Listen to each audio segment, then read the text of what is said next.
Alexa, turn on the light. Yo, Yeah. Turn your shit off. Alexa, brighten up the light. yo. Turn, I turn your we live. Yeah, play with the turn light. your shit. Turn your shit off. He said, Alexa, turn your shit off. Yo, Emma, why your screen sideways, man? You frozen, man? No. Give me a second. I'm just changing. I was just changing the color to a little bluish green.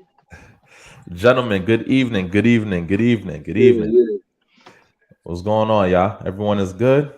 Yeah. Out a little bit.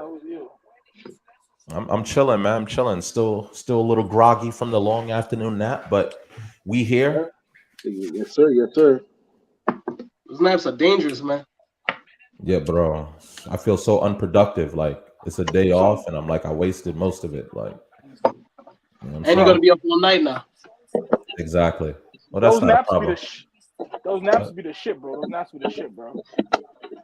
Oh. I need a midday nap right now. The shit.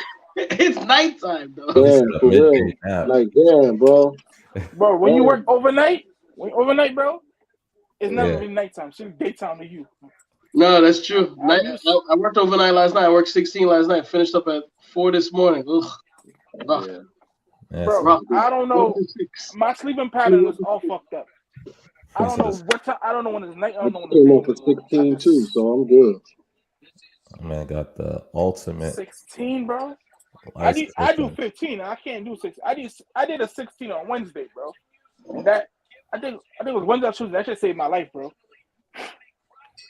That's too much, man. What I'm about to say. Look, oh shit. Look, man. Before I get distracted, everyone, welcome to Views from the East. This is your boy Prada. We got Q, we got Emma, we got B in the building. Dice is in the studio recording new music, so he won't be here tonight. The one thing I will say, Dice, it better not be garbage. It better be fire. You know what I mean? Missing that episode to shoot garbage. Nah, man. You gotta. It better be some hot fire, man. Hot fire. But anyway, let's jump right into this bitch and get it going.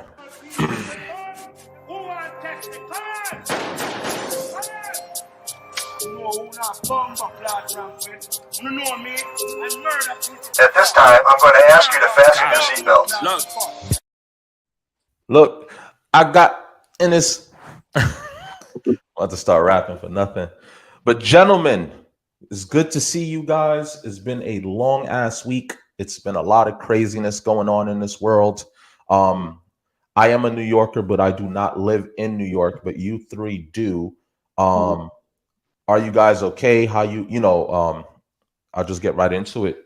Obviously, everyone has heard about the mass shooting on the, I believe it's the N line. Is that correct? N line, Sunset Park.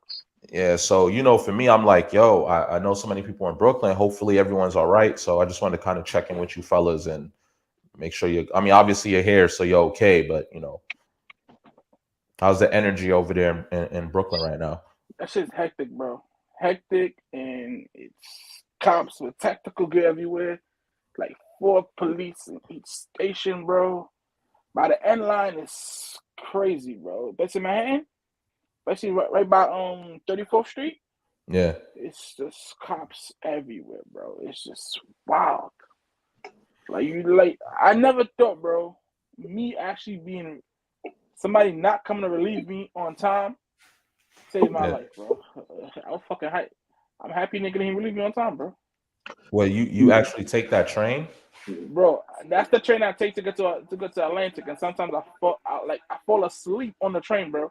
So I'll end up in Sunset Park in the area. Then I gotta get off and go around and go take the end back to Atlantic, bro. Yeah. So that's exactly where I be at, bro. So I know that shit had me panicking all week. It's scary, bro. Well, obviously, you guys know what we're here to talk about. Look, if you guys want to join the conversation, if you're close to this matter in any way, feel free to drop comments. We could send you links to come and join the conversation. Obviously, a mature conversation. But I guess I'll just play a clip from what's really going on. For those who live under a rock, I guess this is more for you than anything else. In New York City, there's been a shooting on the subway in Brooklyn. We know at least 13 people are hurt. Possibly 5 people have been shot. This video right here is just in of people running out of a train. You can see smoke in the background. Yeah, the rampage reportedly started in a subway car. There are multiple crime scenes, and the gunman was allegedly seen wearing a gas mask. ABC's Rena Roy is live outside the 36th Street station, the subway station there, with more. Rena. Well, Samantha and Terrell, you can imagine an attack like this during the height of the morning commute is every New Yorker's worst nightmare. If you take a look behind me, you can see just a massive crime scene here in the Sunset Park neighborhood of Brooklyn. And power to the N and the R subway lines has been shut off for now as police try to hunt down the gunman. Police now telling the feds in a memo that investigators assess this was a coordinated attack, but still no word on a motive. The NYPD desperately searching for a gunman wanted for shooting multiple people. They say he may have been wearing a gas mask and an orange construction vest. The massive crime scene spanning 2 subway stations in 2 different neighborhoods in Brooklyn. Right now, it's not clear whether the shootings took place on the trains or on the subway platforms. 36th Street and 4th Avenue. Where multiple people shot. Police are also investigating whether a smoke device was detonated just before the gunman opened fire. All you hear was a big, loud noise. It sounded like an explosion.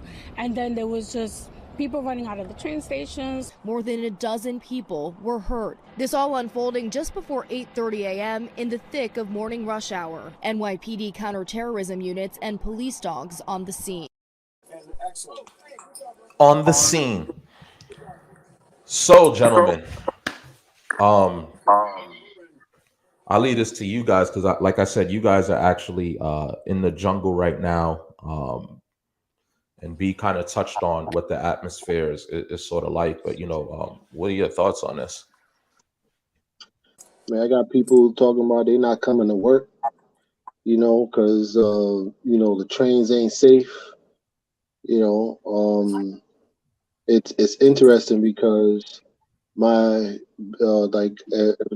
people don't know, I work for transit, so the phone calls, I'm management, so the phone calls coming in and there's been a shooting and this, that. I'm like, oh, shooting where? Upstairs?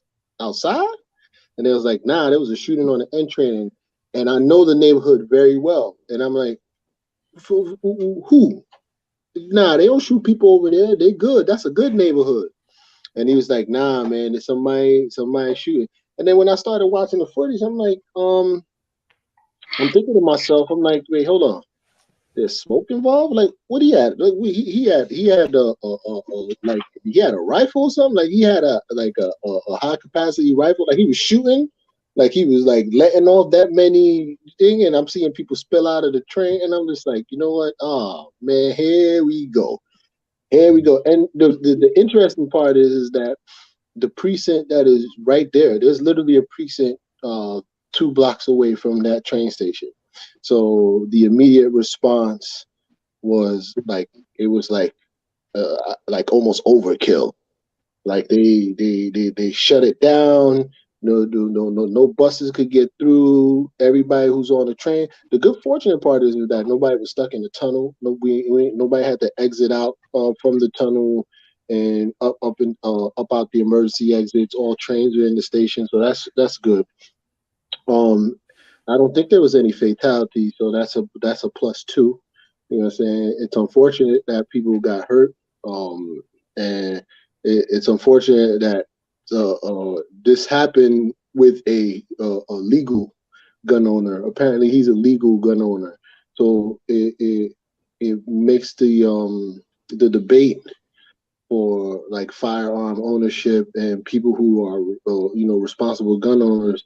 There's a lot of pressure on them because, number one, this individual came from another state, right? I believe because we're not getting all the details. Like he rented a U-Haul from Pennsylvania. Like the details are so the information is so spread out because all the agencies haven't really talked to each other yet and collected enough. But I believe he turned himself in as well.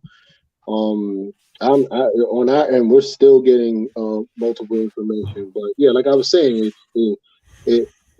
it's not your typical quote unquote mass shooting, because it's not like, oh, he ran up into a closed space and just started shooting at people. This individual threw a device into the train, the smoke, so basically to distract everybody, to corral them, and everybody ran away from the smoke. And as they're running away, he's shooting into a moving train. So it's just the kind of mental illness or whatever is going on in his head.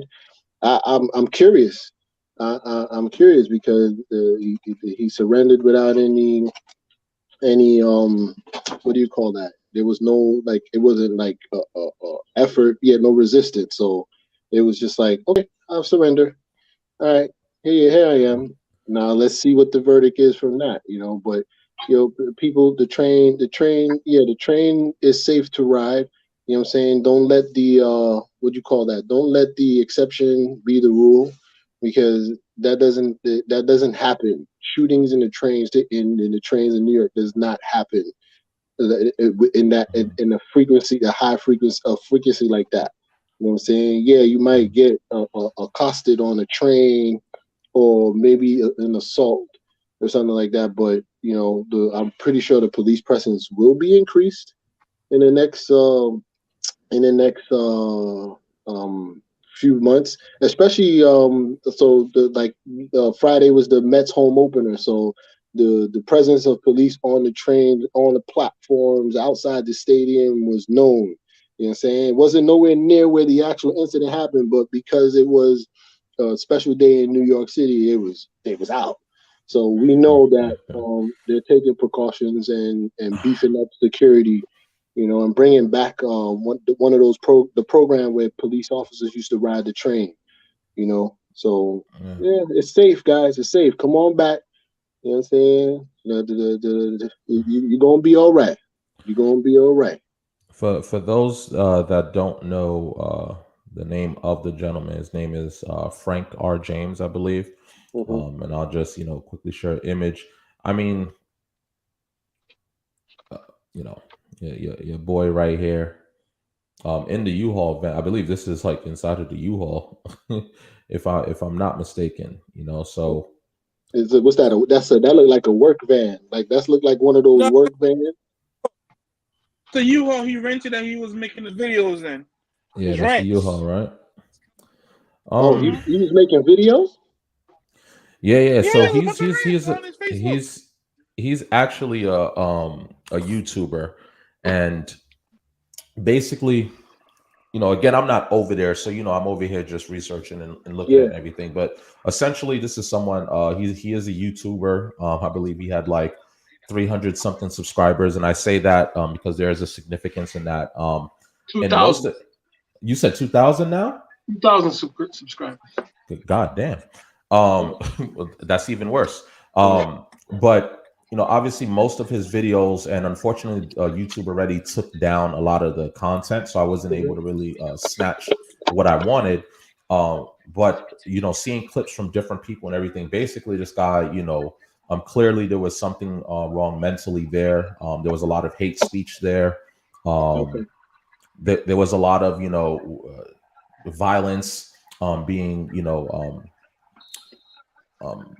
coming out of his mouth, basically, wanting to hurt people, not agreeing with a bunch of policies that are not in place, having issues with his own people, the Black community, for certain things that we've done. And we just spoke about her on the last podcast for being put now. She's part of the Supreme Court.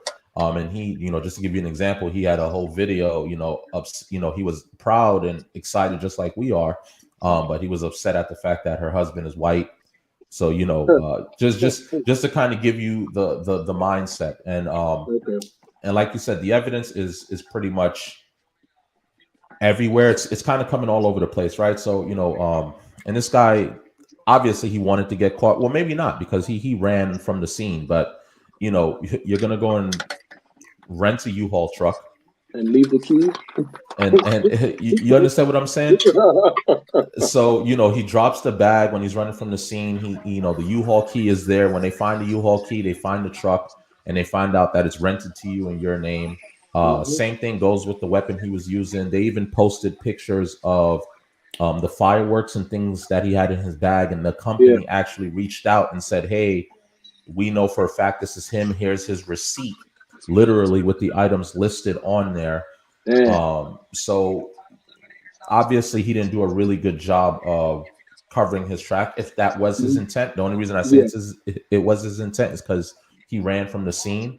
But listen, man, this shit is crazy, and it goes to show you, man, words are powerful, man. You can hear someone saying something and take it very lightly, or like just, you know, sort of be like, you know what, I'm not going to take that serious. Nothing is really going to happen. And this guy's posted tons of videos with his frustration and things like that. So it's unfortunate people were even in a situation like that. To your point, I believe 10 people were wounded, were actually with gun wounds. And then you had 19 others that were injured. They didn't really specify how they were injured, but I guess in like the craziness, the commotion, the running around. They also said the gun that he had, it jammed. So they were saying, you know, thank God that it actually did, because the damage could have been worse. He also had like 3 more magazines in the bag as well. So clearly, you know, he was looking to do mass damage to the maximum effect. Clearly, he came prepared. The fact that he even got away, for them to be offering up, you know, 50,000. I'm like, listen, this is New York City. We catch people on camera for less, for lesser reasons, you know. So now it's time to find someone that's actually done something on a huge scale, and it's like there's no camera footage. You need the entire public's help. No one can find no one. So I did see that he turned himself in. Well, I didn't know he turned himself in. I just saw that he was caught. But yeah, man, it's the mental health thing is again, it's really important, man. You have to be a certain kind of way in your head to really wake up and plan all of this out and say, hey, I'm gonna get on a train and, you know, throw a smoke bomb and start unleashing shots on people. And you know, even and I believe a 14-year-old was shot as well. So again, no fatality, you know, no one is dead. Thank goodness for that. But unfortunate and scary. I could understand the scare. That time in the morning, kids are going to school and whatnot, and you know, I know the calls came in, or you know, because you know we have what you call the 6 wire. So calls came in like, you know, shots were fired at such and such station, and you know, so there's record of their hearing that. I'm just curious how he actually got away from the station without being well. We know how he got away from the station. No, honestly, things that the reason why I heard was the reason he got away so easily because there was no cameras working. So they really can't see him, and the police wasn't on scene. There was no police in the train station. There's nobody in the toll booth, so basically no one seen anything. People just see a guy with a gas mask and an orange vest. He ran. Yeah, so no one knows where nobody knows if he went left. No one knows if he went right. Yeah, I'm curious about. What I don't understand is why the cameras not working. Like his whole entire time the cameras not working. What was it? Why the cameras not working? Like how come nobody seen where he went? No one seen where he left. They found out it was him because he was hanging out, just chilling somewhere. He didn't turn himself in. They caught him. Somebody called the police and said, "This is the guy. This is the guy you're looking for. That's him." So that means they caught him. If they didn't do that, no one's gonna catch him, bro. They know if he went right or left because they were looking for him actively, trying to find cameras, and there's no camera for nothing. No one knows who the guy was. Come on, man. This is for a city like New York City. This is what we're doing. Yeah, that person is $50,000 richer. And what's crazy too is, you know, I got the Amber Alert, which I'm pretty sure you guys did as well. Yeah, that blast I got it. Ridiculous. Yeah, they started blasting on my phone. I'm out. I was blasting on my phone. I'm still at work, pissed off that I'm not being relieved. Yeah, and this is blown up in my phone. But what I find interesting is that, like, well, from what I heard, he turned himself in. Yeah, I didn't hear that he got caught. I know somebody spotted him, and but he had called the police and said, "Well, yeah, he said, yeah, y'all looking for me." Yeah, looking for me. So he did turn himself in from what I read. First thing, my first thoughts, I was home, working from home that day. I was blessed enough to be able to work from home for the first time. So I missed all of the hubbub. I mean, I got all of the text messages when it was happening live. But like, I was just surprised. I was like, holy shoot. You know, first thing I think, I'm like, oh boy, one of these, no offense, but I'm like, okay, one of these Caucasian young men have just gone crazy once again, and is doing that. I was surprised that it was a black guy. You know, I thought, okay, you know, black people are not, you know, really tied into like active shooting, also, you know, or like mass shootings, like those Columbine like killers or kids like that. Don't worry, everybody else thought the same thing, bro. Right. Everybody else thought the same thing. Right. I was like surprised. I remember the only serial killers we have are like Lee Malvo and that other guy or whatever that was like sniping people in Washington. There was like sniping people. And Carl Ferguson. Yeah. Carl Ferguson. Yes, exactly. Yeah, that was the last brother on the train incident. Yeah. And like I was like, whoa, you know, like it was like surprising. I was like, whoa, you know. I mean, thankfully nobody died. I mean, it sucks that people had to get traumatized like that. One thing is life. I think life is just way more important. Injuries heal. You know, like you could work past like the trauma, but your life is you only have one.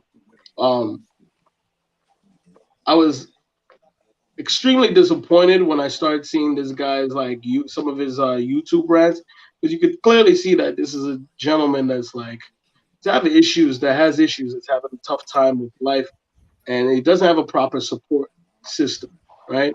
And he has been making YouTube videos through different like YouTube pages, and YouTube, you know, as per their guidelines, they strike down hate speech and stuff like that. So they're constantly taking down this gentleman's pages so that he doesn't spread his message. But what I find interesting is he's had across all of his platforms, I think he has something 2,000 subscribers. Like not one person, like, you know, and again, maybe they couldn't reach him, but there is a big factor that we don't like to talk about, like mental illness. And like, if you watch even like just a few seconds, I mean, you could tell this guy's not right. Like, this guy clearly has like some big issues. One of the grants he was talking about, he's seeing things that nobody like should see or whatever see. And my apology, Q. B is having one of those things where he mutes his camera but not the mic. My bad. I was like, yo, what's that? Word. All I heard was you heard him ordering a Haitian meal again. Yeah. Hook me up. Give me some of that Zooey.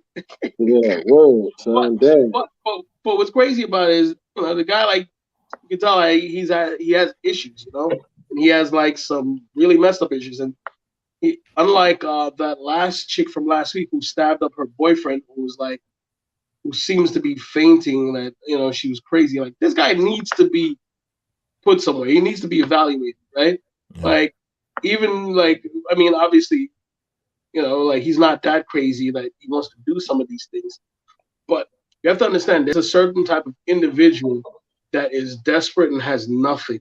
And when he has nothing and no circle to like look out for him and nothing to live for, this is how these people, these are the types of individuals that you have walking in the world. And like, you may not think it's your problem, but it may be your problem. It may be you in that subway station. So like, this is why I always preach, like, talk to somebody, man. Mm-hmm. Anybody like listen to this. I know there's like one person probably watching this pod. If you got any issues, man, reach out, man. I'm not saying therapy and like counseling is like the way, the truth, and the light, but it definitely helps, man, in like really tough spots, really tough times, and you have nothing. You know, I think so. The statistic is like less than 9% of black men go to therapy. That is crazy to me, man. That's crazy to me. Yeah, That's crazy to me. I think it's something. I think a lot of people have trouble with it because in their minds, it's admitting they're somewhat crazy, right? That's how they look at it. Like if I need to go to a therapist, I'm not in my right mind, and there's not a lot of people that likes to admit they may have an issue. And like you said, I don't think yes, therapy is an answer, but if you don't want to go to that length right away, there is something called talk to somebody. And fortunately, not everyone has a person right next to them. I have my wife here, so if I'm like having a tough day and life sucks, and I'll vent with her and get her feedback, because it does help to kind of speak to someone and just let it out of its shell, opposed to like harboring it inside. But again, I think it's a lot of people, they don't like to be labeled crazy, so they kind of stay away from that notion. Honestly, we need to get away from that stigma that's if you get help because you're going through something mentally, like you're going through a nervous breakdown, you're going to say it means you're crazy. Doesn't mean you're crazy. It doesn't mean you were in the G building. It doesn't mean that you're not stable. It just means that it's you're having a hard time with life. You need someone to vent. You need someone to talk to. That's the reason you go to therapy. I'm not saying don't go. I'm saying you should go. Everyone should go to therapy. Yeah. Everyone should go. Everyone should go. I haven't been. I wish maybe one day I'll go, because sometimes it's better to get my problems out. But just going to see the doctor. Like us sitting here, us four talking to each other right now. This is a therapy for us. Yeah. This is therapy. Having a radio show, therapy. Going to the gym. That's a step of therapy. For basketball, PlayStation, playing Xbox. That's a therapy. People don't understand that. People think, when you say therapy, you mean you have to go sit down on the couch and lay down and talk to a doctor and say, the doctor, this is my problems. It's not what it is. If you think like that, that's a big misconstrued understanding of what therapy is. Yeah, like you said, a regular conversation, is therapy. Like just having the conversation. I think when you're just having that conversation with yourself, when you're upset and it's all these things, just talk to somebody.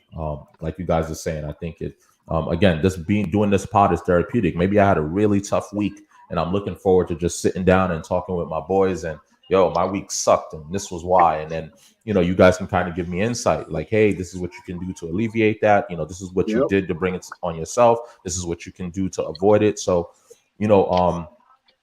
not being, I think a lot of people fear judgment a little too much, but I guess since we're talking about mental illness,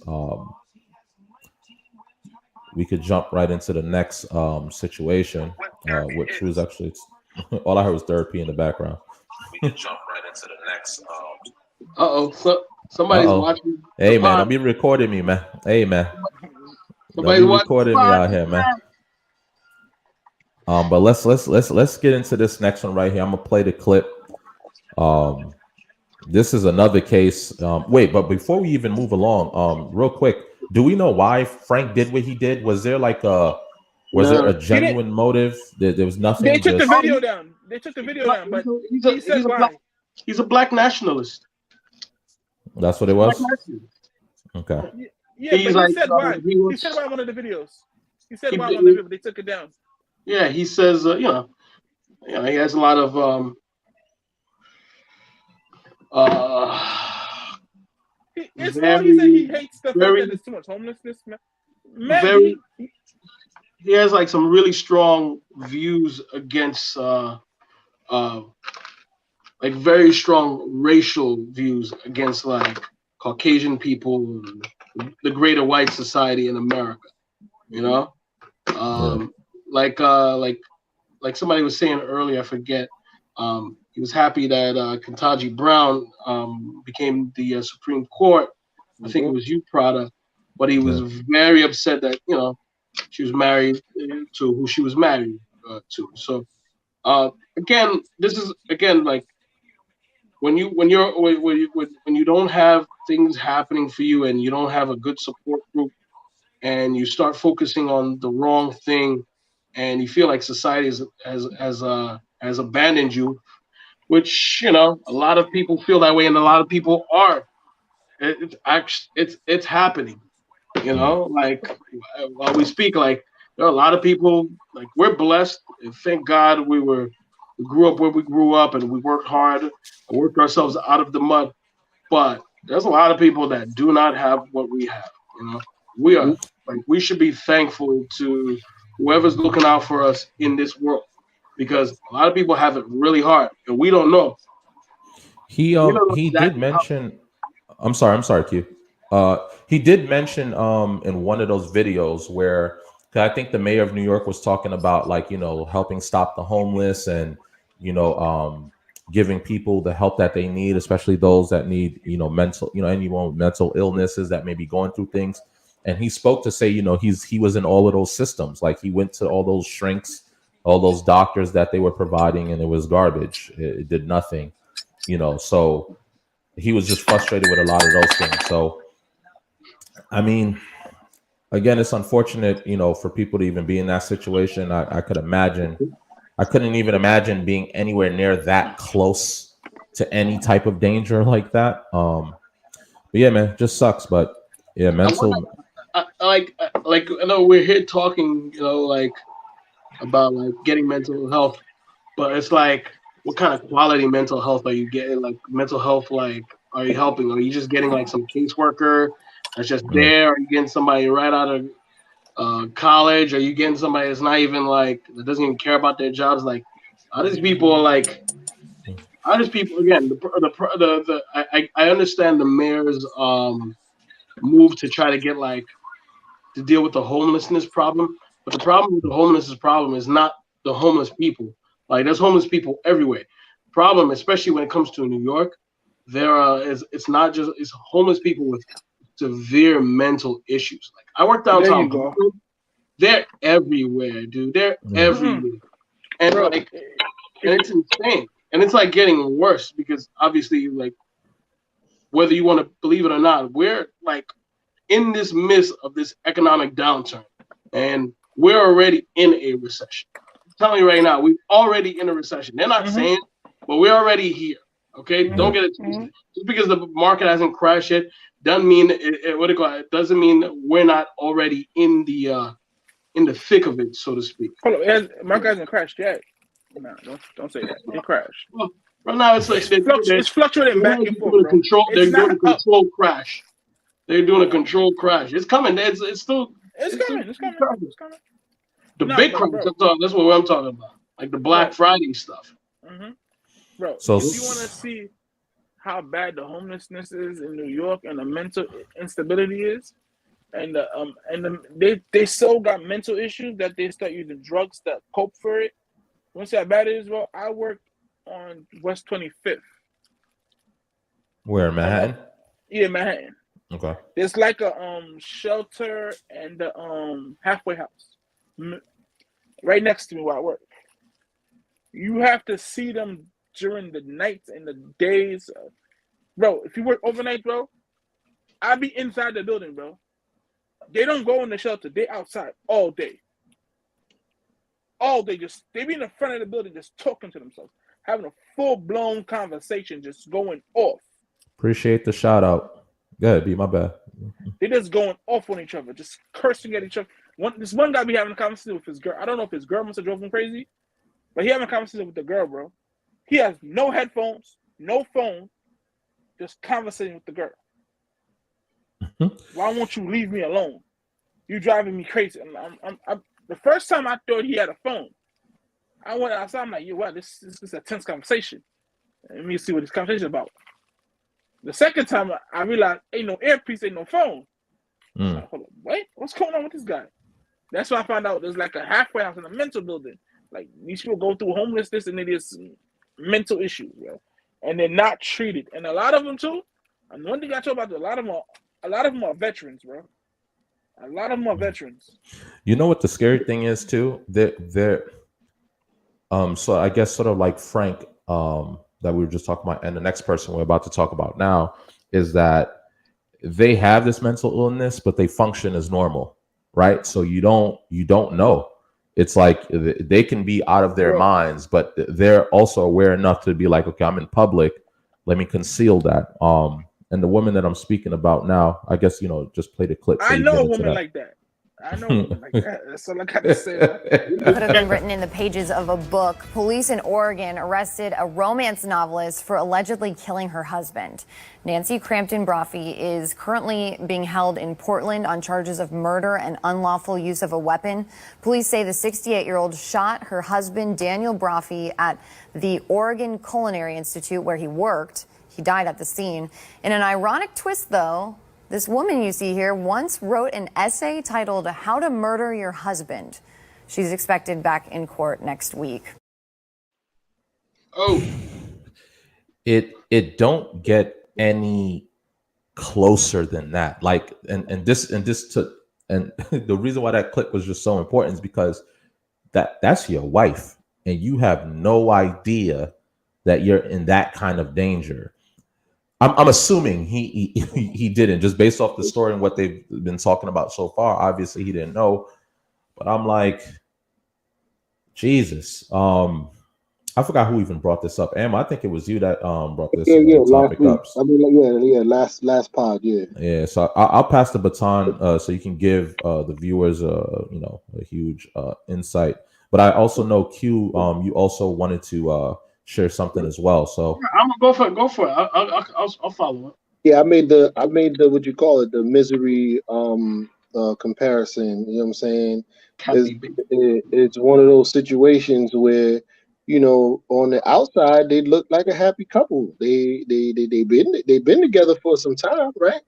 They've been together for some time. A man was a teacher in the school, and when a student in his classroom was special, when he would devote his time to the student. No, we still don't know why she did it. We didn't hear a reason. He's an old man. Was he cheating? Nope. I don't think it was none of that stuff. What was the thing? Yeah. So she's a novelist.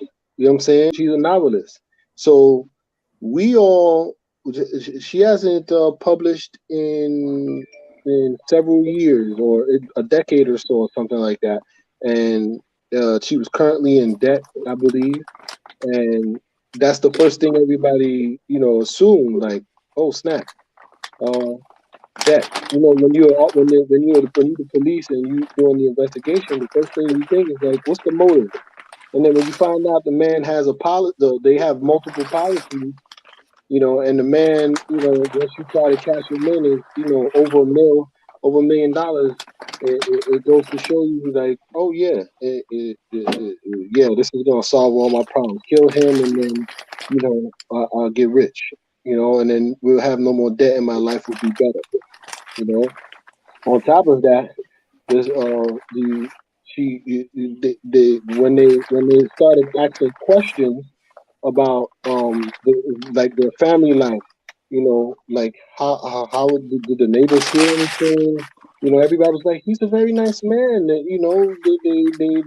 had their little spats here and there, but in general it seemed good from the outside looking in. Only the walls can tell you what the hell was going on in that house for homegirl to just walk up to the school before it opens, take him out, and leave. And the only reason they caught her is because the car was on camera on a camera, and it got a timestamp on it. You know what I'm saying? Otherwise, they would have thought she was home at that time. So that small detail where I see the car, that's your car. Boom, I got you. So people, the people don't value life, man. People don't value life like they're supposed to. And there's another legal gun owner shooting somebody. So here we go. Jesus. They need to mentally give them mental health checks before they let you have a gun, bro. Because this they do mental. What are you talking about? They do a mental check. You do a mental check. So how did she Remember, pass this mental check? They've had those guns for 20 years You know what I'm saying? They've had those things for years. It's not like she brought a brand new gun. No, they're in Portland, Oregon, I believe it was, right? They're in Portland, Oregon. So she's had that. They've had those guns. It's not just a gun. She has multiple guns in her house, and she chose to use the pistol to take my man out. You know. But I'm trying to figure out, how did my man not know she wrote a novel or essay? She wrote an essay. Yeah, she wrote an essay. How to kill my husband. Yeah. Once you know she wrote a novel like that, you know what she has in mind. You know what her mental state is. Yeah, but I believe she wrote that 2 decades ago. So you know what I'm saying? My man survived. It actually don't matter when she wrote it, bro. She's still thinking about it. You think that's a red flag? You think that's a red flag? That's not only a red flag, that's a red ship. Mm. You don't give her a ship, it's a red ship, bro. She's the whole tanker. A flag don't count. You trying to tell me you didn't know she wanted to kill you? She wrote an essay about it, bro. I'm pretty sure she told you in detail how she's gonna do it, when she's gonna do it, how would she do it, the scenario she would do it. And no one picked up on that until none of the neighbors knew she was a little not out there. I look at her and I could see her on Snapped. I could be on Snap, bro. I could see her. She's supposed to be on Snap or Dateline. Because come on, look at her. Tell me she'll look a little scary to y'all. I think every old person looks a little scared, you know. No, but look at the eyes. They always pick the most, you know, they always pick the most, like, you know, the photo that, you know, depicts the picture that you want to, you know, depict. You know what I'm saying? Like, you see, look, there you go. Look at the picture of her and her husband. Does that look like a couple that's arguing? Nah. He looked like he worked for the Sopranos, though. You know what I'm saying? But man, how come his watch is on backwards? Well, he said his watch. Yeah, I'm dead. Yeah, some people wear their watches like that, where they have the face on the opposite side. Okay. Yeah. He said, "All right." I'm trying to be nice, man. I'm trying to be nice because this is, again, I feel like we're gonna have to have a segment called "Crazy as a Bag of Cats, White Ladies," because last week we had the chick that said she went crazy and that's why she stabbed her boyfriend. Now you have this lady. Now, this lady is special because what's interesting about her is she's a novelist, right? So she writes like those romance novels where the dude is like standing by the sea and he's got his shirt ripped open and he's holding a girl and like they're by the mountaintop and the wind is blowing through the air and it's like some goofy ass like title like you know, when will I see her again, and some goofy ass journey, whatever. You know what I'm saying? One of those, again, I call it like it's like those 50 Shades of Grey books, but a little more tame. No, those old lady. I call it lady porn novels because you know it's always some ridiculous storylines, but not to veer too far off. Like she's written a lot of these novels, and probably were pretty bad because she ain't make no money from them because they were struggling financially. Like they had to literally like drain their like 401k. They only had 35K in it, but like they couldn't keep up with like their mortgage debts and whatnot. And so they took like loans out, and like it was just not going well. And he was still teaching. Now he's a culinary teacher. That's actually how they met. Like she was in his class, they fell in love back in the 90s, and then you know they got married, right? And like they had like she used to be an insurance agent, and one of the reasons why like the police started looking at her a little more closely is when she called one of the lead detectives and said, "Oh, can you take me off of the list as suspects because I need to get like, you know, I need money to bury him." Because she said, well, it was $40,000 and she needed to bury her husband, and so she needed like a letter to the insurance agencies stating that, you know, she wasn't a person of interest. And it's crazy because like I was watching the court proceedings, and And you can hear the officers like, "Oh, that's nobody does that. That's not a thing. You can't just write that. You have to perform an investigation." And that's like stuck out to them. And then they started looking at the cameras, and they're like, "Well, like she said, she was home all morning. He got to work at 7:20. They have her car rolling in onto the campus where he teaches 7:28. I'm not saying she did it, but let's go down further. When they looked into this insurance claim that I was speaking about prior, the 40,000, come to find out that was only one insurance claim that she had taken on her husband. She had taken out 10. Oh no, she killed him. She did. The total of that was $1.4 million. Dollars. So this is a family struggling with money. They don't got nothing. They're eating up through their retirement. And again, you see that they're old. He's still working, and her books are trash because they're not selling. So they said that she ordered a ghost gun from the web. And now a ghost gun is a non-serialized gun. So basically a untraceable gun that you have to put together. She apparently couldn't put it together. So what she did was she wound up buying a Glock, which is the weapon that killed her husband. But what they found out later is that, like, apparently, and might be wrong about this, but she had gone and trained. She had gone to a shooting range to train how to shoot the gun. But here's the thing: when they found when they found the gun, it showed that the gun had never been used. Okay, cool. Upon further search into her Amazon history, they found that she bought a new slide and barrel. So, gun could have been shot. And they never found it. The gun could have been shot. She could have changed it out.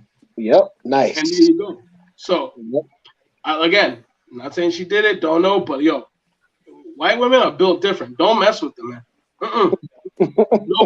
I'm just saying, this is insane, dude. Insane. You said 1.4 million, right?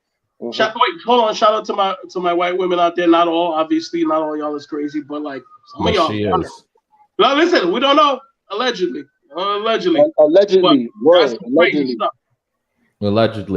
it was her. You gotta make it stick. Allegedly. Allegedly. I mean, because you did it don't mean you guilty, right?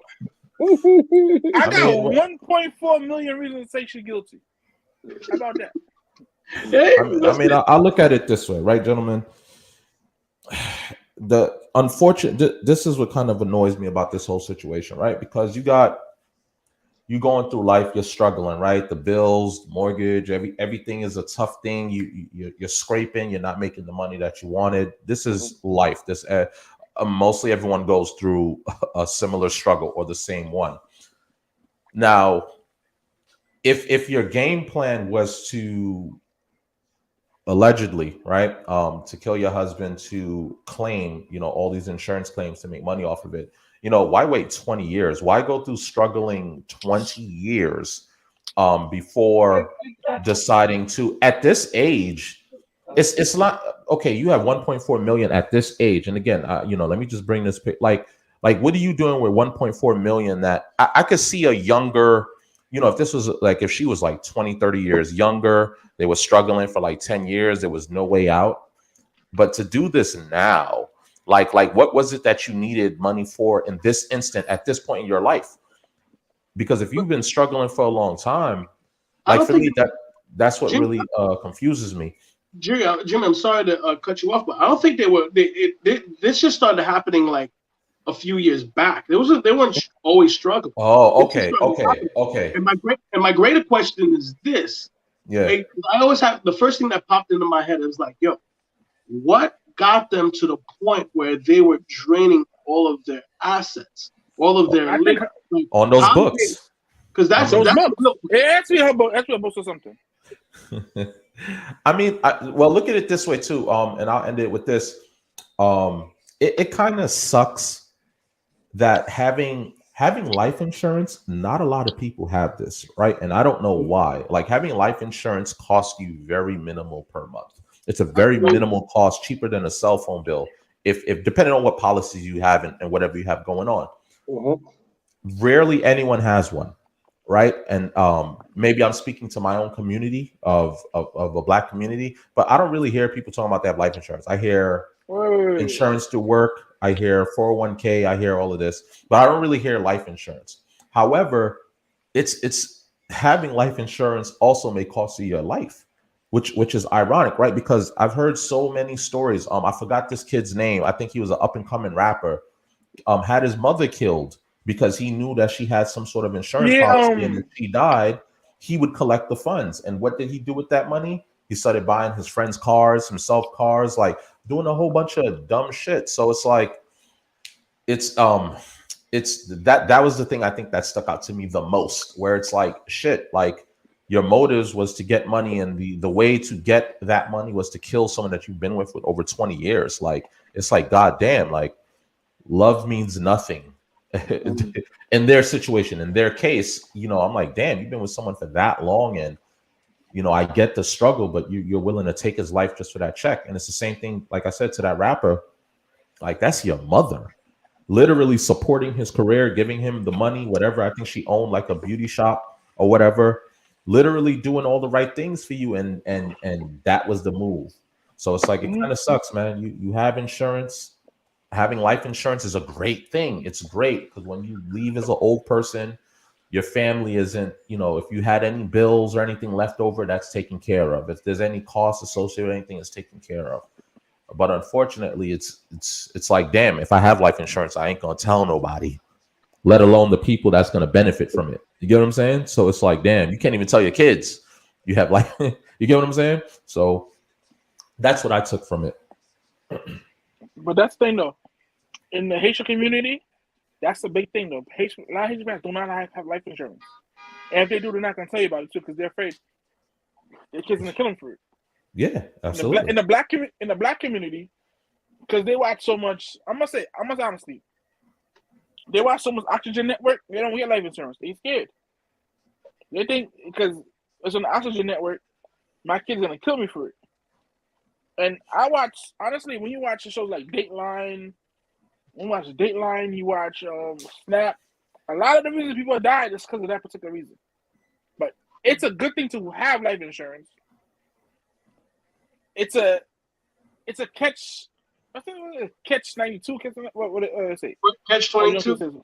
Yeah, catch 22. No, it's not. Because it's good and bad. No, it's not. Because you don't know who you can trust with it. If you have it, you don't know who you can trust. B, you'll be fine. You seem to have a loving family. Amo's gonna be fine. Prada's gonna be fine. I'm gonna be fine. I don't keep any snakes near enough in me, and I'm sure you guys don't follow the suit. All right, you just gotta know who you can trust, and obviously you don't tell everybody what you have, you know. But I'm pretty sure he didn't know he had 11 life insurance policies on his head. He didn't know there was money on his head. 11 life insurance. I'm pretty sure he didn't know.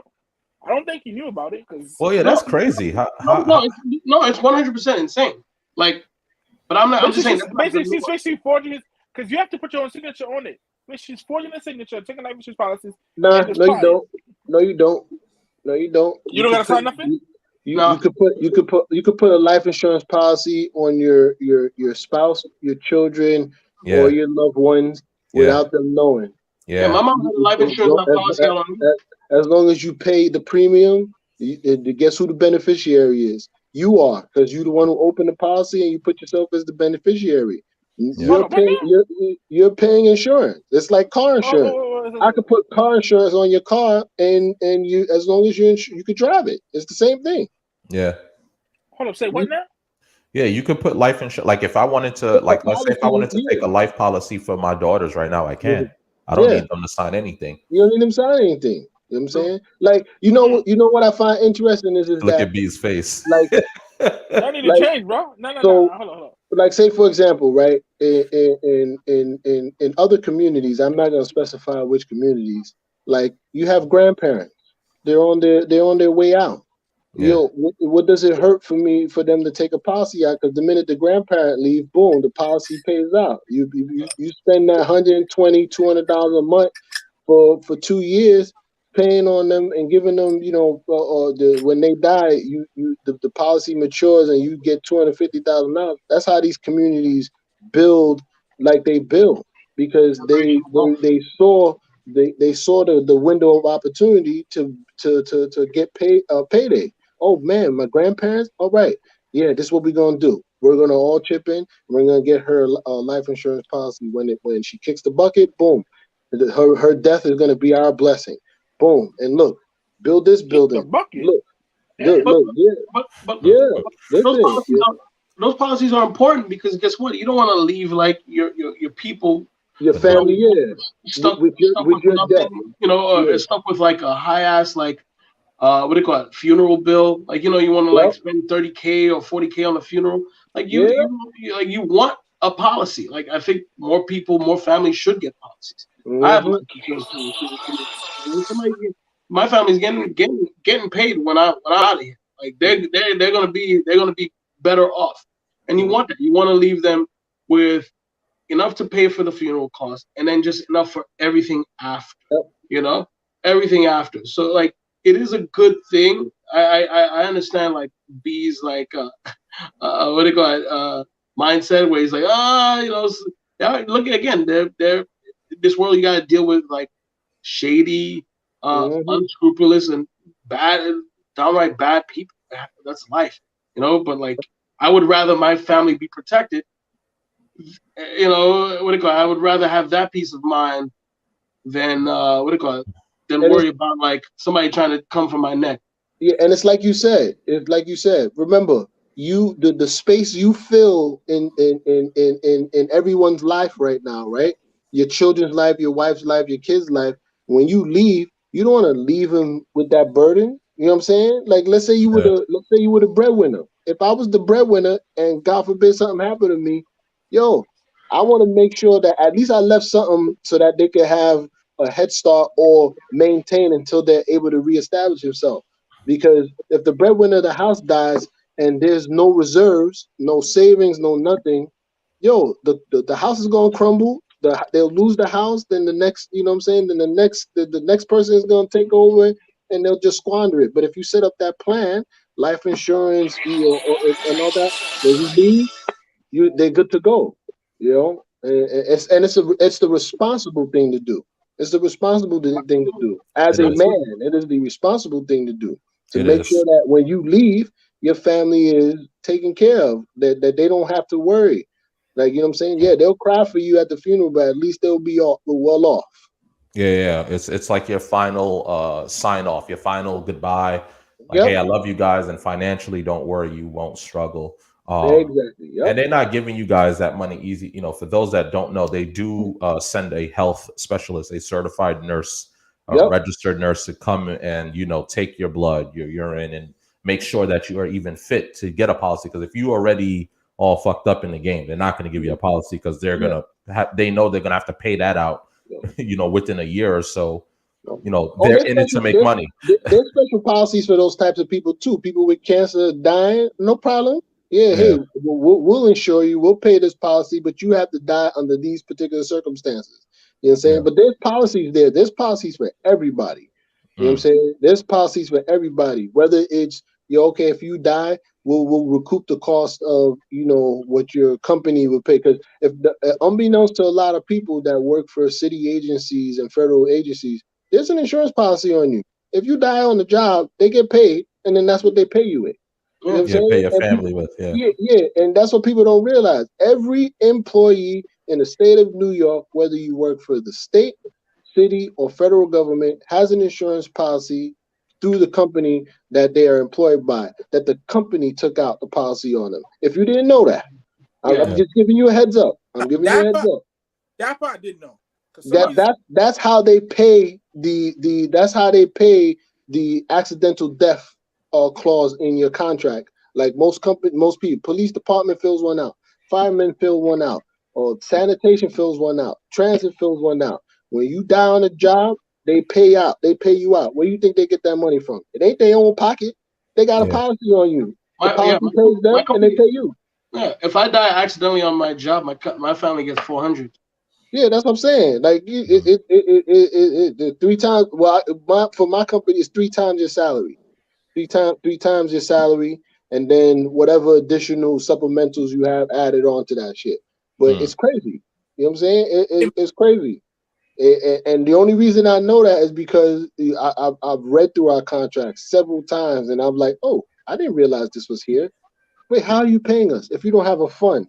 This is not coming directly out of your fund. Oh, guess what? You have a policy. And then when you find that out, then you know, oh shit, I get it. You know what I'm saying? Like, oh shit, yeah. You know what I'm saying? And you got to think about it this way too, right? So a lot of people don't realize like insurance is the number one business in the world. It is the best service, and a lot of us don't take advantage of it.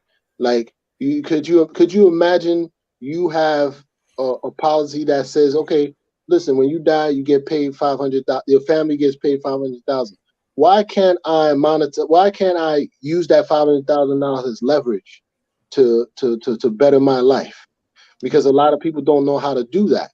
Because there's a way to leverage your policies so that you can get your family a better life, and in turn, in the event something does happen to you, guess what? All right, I borrowed $150,000 from my $500,000 policy. Guess what? When they pay it out, minus $150. Guess what? My family still got $350,000. You see what I'm saying? So those are all policies that you can leverage and take advantage of. You know what I'm saying? If my community would actually listen. Yeah, man, get that. You know Get that. To do positive shit, not to fucking do bullshit. Oh yeah, not to buy the ghost or Hellcat or something like that. Nah. Not to do the bullshit. To do something like Kanye, buy 60 acres or something. You know what I'm saying? Not 600, just 60. You know what I'm saying? And then you could put a good amount of people on 60 acres, man. You know what I'm saying? You could build a small nation on 60 acres. That's a fact. But what I'm trying to figure out though, why is it people so suspicious about getting what in a policy? Yeah, I think just because of like the stories that we've mentioned, where in those bad cases, in those cases where it's like a family member or a loved one, or whatever it may be, literally that was their motive, to collect on the funds. So that's why. So my fault. I want to my fault for interrupting you. So basically, what you're trying to tell me is they think. I'm trying to figure out from the old mindset of the Haitian community. They won't get a policy because they think the kids are trying to kill. Kids are trying to do something to them. To be honest, they may not be aware. There's a lot of you got to understand. Like a lot of correct me if I'm wrong. We're all from the Caribbean, but I think when our ancestors came here, whether it's grandparents to parents, depending on our ages, right? When they came here, their mindset, they wasn't thinking insurance policies. They weren't thinking stock market. They weren't thinking anything like that. They had the one goal, the one vision: find a job, do that job well, get paid, save the money. And with that money saved, I can give my family a better life, whether it's buying a home for them so we can live in a big home, or it's to pay for my kids' college so they can go on and be great, right? It was meant for us to be, what was the goals for us as Caribbean kids? Doctor, lawyer, architect, all this. Yeah. So this is what they come in mind with. They're not thinking about which is another reason why, us as a Black community are behind in financial wealth, because we don't have financial literacy. There you go. And these things weren't on their mind. Believe me, if our parents, grandparents came here and they had a solid 50 grand, and back in the day, 50,000 takes you a lot farther than what it is now, and they would have invested in, let's say, who knows, Apple, Amazon. Let's just say they got into that and said, all right, I'm gonna leave this money here for the next 10, 20 years. I'm not gonna even think about it. Guess what? There would be a lot more. The community would be a lot more richer. But that's not their goal. So some of them don't even know the benefits of a life insurance policy outside of the fact that, hey, if I die, you get the money. They're not thinking about what Ammo said, where actually you can borrow from that and use that in the moment to do something, you know, for your family, otherwise that you wouldn't have been able to do. So I think a lot of it is not knowing the financial literacy of it. I think in recent time, maybe in the last 10 years, 15, 20 years, with those stories coming out, like, hey, you know, this person killed their mom, their dad, their husband, their wife, just to get the policy money. So I have a question. Yeah. Who's read the Millionaire Next Door here in the chat? The Billionaire Next Door? Billionaire. No, Wow. I haven't read that. What's that's the Asian author? That's the guy who wrote that's not him? No, not Kiyosaki. Rich, you're thinking of Rich Dad Poor Dad. But that book you should read. Boys, I'm gonna send this out. I'm gonna send it out to you guys. I'll send you the links for the audio. Let's all read this book, please. Let's all read this book, and we'll discuss it at a later date. Listen, it just breaks down how to become a millionaire and how these millionaires that we see are actually moving. There's thousands of millionaires in America today. And most of them, like 90% of them, it wasn't given to them. They were self-made millionaires, right? Mostly from immigrants. Again, they just knew better. They figured things out. They figured their markets. They played to what they knew well, and then they invested in that, and then they mastered that. You know, not hard things. You know, not hard things. They were like doing like. Just read the book. We'll go into it. But Send that audio. Let's move to the next stop before we get off track. Let's get out of the dark side of the pod. It's been dark. It's been dark for the first hour, so we're gonna move into something, you know, a little bit, a little calm. A woman for me is handling your own, but knowing how to cater to a man's needs, right? And I think a lot of times when you get that aesthetic of like, I'm a boss, like I'm a this, I'm a that. No, baby, like, but you can't cook. Okay. You don't know when to be quiet. You don't know how to allow a man to lead. You hear that? Yo, did you see the host face? He was like, oh, you can't be saying that. Yeah, you saw him. He looked up and said, a Millionaire Next Door is a quick read on habits and practices of millionaires you wouldn't suspect. Facts. King Yoshi knows what he's talking about, man. King Yoshi's up on game right now. Yoshi ain't playing, man. King Yoshi, hop on the pod, man. Who's that? Ammo? Yeah, Ammo. Hold on. Come on, man. Ammo got the double screen, man. Let me remove. Hold on. Give me a second. Damn, yeah. He took your spot, Q, on the screen, man. He moved you over, man. I'm mad you looked to the side right where he's at, though. I'm okay with me, man. The man moved you over like that. Move out of here. Get out of here. It's all good, man. I like it a lot anyway. This is the thing. Hey, ladies, man, for those that are, Ammo. Ladies, for those who are watching the podcast, we definitely want to invite more ladies. I don't know why you ladies are so camera shy or whatever it is. The topics like this, when they come up, not that I care about, anyone else's opinion, but it would be nice to have a woman, chime in on things like that. So for Cam Newton, a quick clip of basically what he feels a woman should be, right? I guess maybe we'll start with what do we feel a woman should be, right? For me, to be honest, I don't care if I'm all about a woman being independent. I'm all about a woman going out there, making her money, doing her thing, getting her own. I'm all for that. However, I'm also for the woman that does that, but also can come home and soften up a bit and be with her man. And it's not necessarily just the cooking and cleaning, whatever the traditional nonsense is, but it's part of being a wife. In my opinion, it's part of, I know people don't like to hear it and they're like, oh, that's so old school and this and that. And listen, you can be independent and be submissive to your husband. You can be independent and let your man lead. You can go out there and earn a lot of money and still come home and make a meal for your husband and family. It's like I feel like it's for some women it's one or the other. But you know, if you were to flip the wheels around, right? For us guys, we can't change if that's the case, right? All right, fine. The woman wants to be the strong, independent. We don't need a man. I'm not cooking or cleaning, right? Okay. Now let's say the guy accepted the role. Let's say we just said, all right, cool. I'll stay home. I'll cook. I'll clean.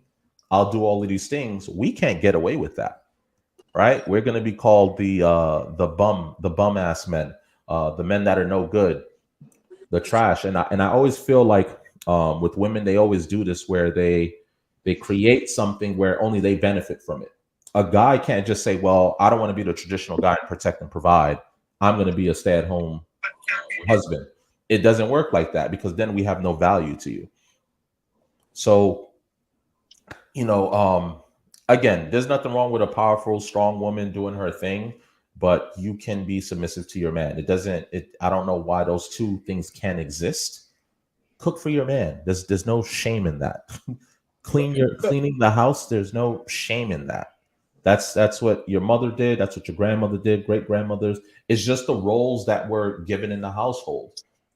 You know what I'm saying? So for me, I don't see anything wrong with I get it. Maybe the way he phrased it was a little but like, ladies, you can be this big boss chick that you want to be and still be a woman to your man, still be submissive, still cook and clean for your husband. Still, it's okay. I don't think it's a thing where it's you picking one or the other. And a woman that does that isn't a weak woman. And I think that has to be said too. Because I think a lot of women look at it like, oh, you think I'm just gonna sit here and cook and clean for you? Like they talk about it as if it's like it's a disgusting thing. But it's like, yo, if it wasn't for mom, grandmas, and those, like, how is the family gonna eat? You know, keeping your clothes clean, all those things are important tasks. Like I just feel like it's bullshit. But anyway, that's where I really stand with it. I agree with him in the good context of what he meant, hopefully. I agree with him completely. This new age feminism movement, the women, they don't know how to like be a wife. They want to wear the pants in the relationship. They don't want to wear the pants. They want to be the one to be in charge of everything. They don't want the man to tell them what to do, teach them anything. A man can't teach it. These new age women and man can't teach you anything. They think men can't teach them nothing. They know everything. They wear the pants, they wear the construction boots, they wear the Timbs, they wear the hard hats, they everything in the household. The man just a little bitch ass niggas is dead. That's how they feel. And you see that in how they act, how they put comments on Facebook, how they treat you in a relationship, bro. You ever notice nowadays they say there's women don't know how to keep a man anymore? Some women, all they want to do now is just, I'm gonna say straight up, all they want to do is, they can't even be romantic. They don't know how to be romantic. They don't know how to like talk to a man anymore. A man try to talk, the first thing the man say hello to you, first thing they think is the man want to fuck me. All he wants to do is fuck me. He don't want to know. You don't want nothing. They don't have no, like, this new age movement. I don't know how this came about, when it started. But it's just awful. It's just awful the way the women mindset is. And I understand what he was saying too. Because you don't see women actually want to be a woman. They want to be in charge. It's fine. You could be in charge and still be a wife to your husband. It's again, it isn't one and the same. Sometimes you have to let a man lead. You have to let the man be the leader. A man is gonna guide you somewhere that you don't know about. He probably does. And when we say men, just to be very clear, we're talking about men. Like I understand there are some men that lead you into a fire and off of a cliff. I get that, right? Not those men. But we're talking about men that are doing that thing. I think, to be honest, gentlemen, before I even pass it to Q and ammo, correct me if I'm wrong. I think it has a lot to do with finances, right? Because I think a woman, if her man makes more than her, and I'm speaking of the new age era, this nonsense that we're going through, I think they only are willing to submit to a man that makes more money than them. I think that's what it really comes up to. I think it really comes up to that financial dollar, right? Like, yo, he makes way more than me. Fine, I can submit to him. I can cook, I can clean. But if I make more money than him, all right, lower your voice. I think that's sort of where that ego thing comes into place, and that's something that I hate. I've seen plenty of women, because they make more than their counterparts, shit on their husbands. In that case, and it's sort of like, damn, like, as a man, I'm all about fighting for women equality. Yes, they should be paid equally if they're doing the same job as a man and all of that, and it's great. But with great power comes great responsibility, and I feel like there's been plenty of women that's shown their ass, where it's like, yeah, now I make this money, and now I'm gonna belittle every man that doesn't make what I make. But for centuries, it's always been the man that's making all of the money, right? So I'll ask you guys, like, we in here, right? We make 6 figures a year. Cool. I could walk into a McDonald's right now and order a burger and look at the cashier and be like, damn, she's beautiful. This is someone, I want to get to know we're not thinking about what she's making. We're not thinking about where she works. We're not thinking about none of that. What we're more or less thinking about, we're visual creatures, right? So it's like, damn, I want to get to know her. But that's not going to happen for us. You're not going to get that successful woman that walks into a McDonald's and sees Prada behind the register talking about, you want fries with the meal? Or she's not going to give me the time of day. It doesn't matter what my potential is in the future. It doesn't matter what I have going on in the background. She's not going to even try to get to know me. So that's the thing that I hate about it. Like, yes, I want equality. I want y'all to earn the money and the big bucks, but there's also something called humility, because women have been broke for as long as we've known it. Obviously not by, the proper standards, but I feel like now that you women are here at this level, it's like, come on, take it down a notch, But anyway, I'll leave it with that. Sorry about that. Well, don't be sorry. That was good. You made a lot of interesting points. Go ahead, Amma. No, all you, Q. All you. All you. That shit boomerang right back. He said, all you. No, good. Like, listen. If I'm just looking at the video of what Cam Newton was saying, right? Just what Cam Newton. We didn't play the whole clip. There's more to it. There's more to it. He said he grew up in a traditional household. He said he had he was raised with a 3-parent house. Right? It's his mom, dad, and his grandma, and his dad's a pastor. He's his mom is one of the leaders in church service, and they were together 30 plus years, 35 years, and his parents before them, like our parents before, our great grandparents before us, they stayed together. They had to stay together. Things were, we needed each other more. It's nowadays, we've made such great movements and jumps and leaps and bounds forward that everything is equal now. Like, women have the ability to educate themselves and attain like jobs paying more than they used to, which is great, absolutely. And things are equal right now, like a woman gets paid the same amount as a man in her position. In certain positions, she gets paid more. And hey, listen, God bless. Make that money. You know what I'm saying? Fantastic work. But what he's saying, for him, what he wants, what his preference is, to have that more of a traditional, traditional, family where he leads, and his woman follows him. Listen, if that's your preference, cool. Because I know plenty of women that like traditional men. And I don't begrudge them. They want a guy to pay most of the bills and do all that. Cool. Well, if that's your preference, I'm all with it. I'm fine. I 100%. He's stating his preferences. That's what he wants. If you're not into that, that's not for you. That's cool. I thought it was interesting where he was getting so much hate and so much ire from a lot of people, and I'm like, well, listen, some people are into different things. Ain't nothing wrong with it. That's his preference. I'm sure he'll find a woman out there that wants to give him the same thing. There are plenty of women who I've known, and I've even dated that are like, I like things traditional way. I can't hate on them for that. That's what you want. I know I've also dated some women who are very modern. Who are like, no, I want to do this and I want to do that. They look for equal partnerships.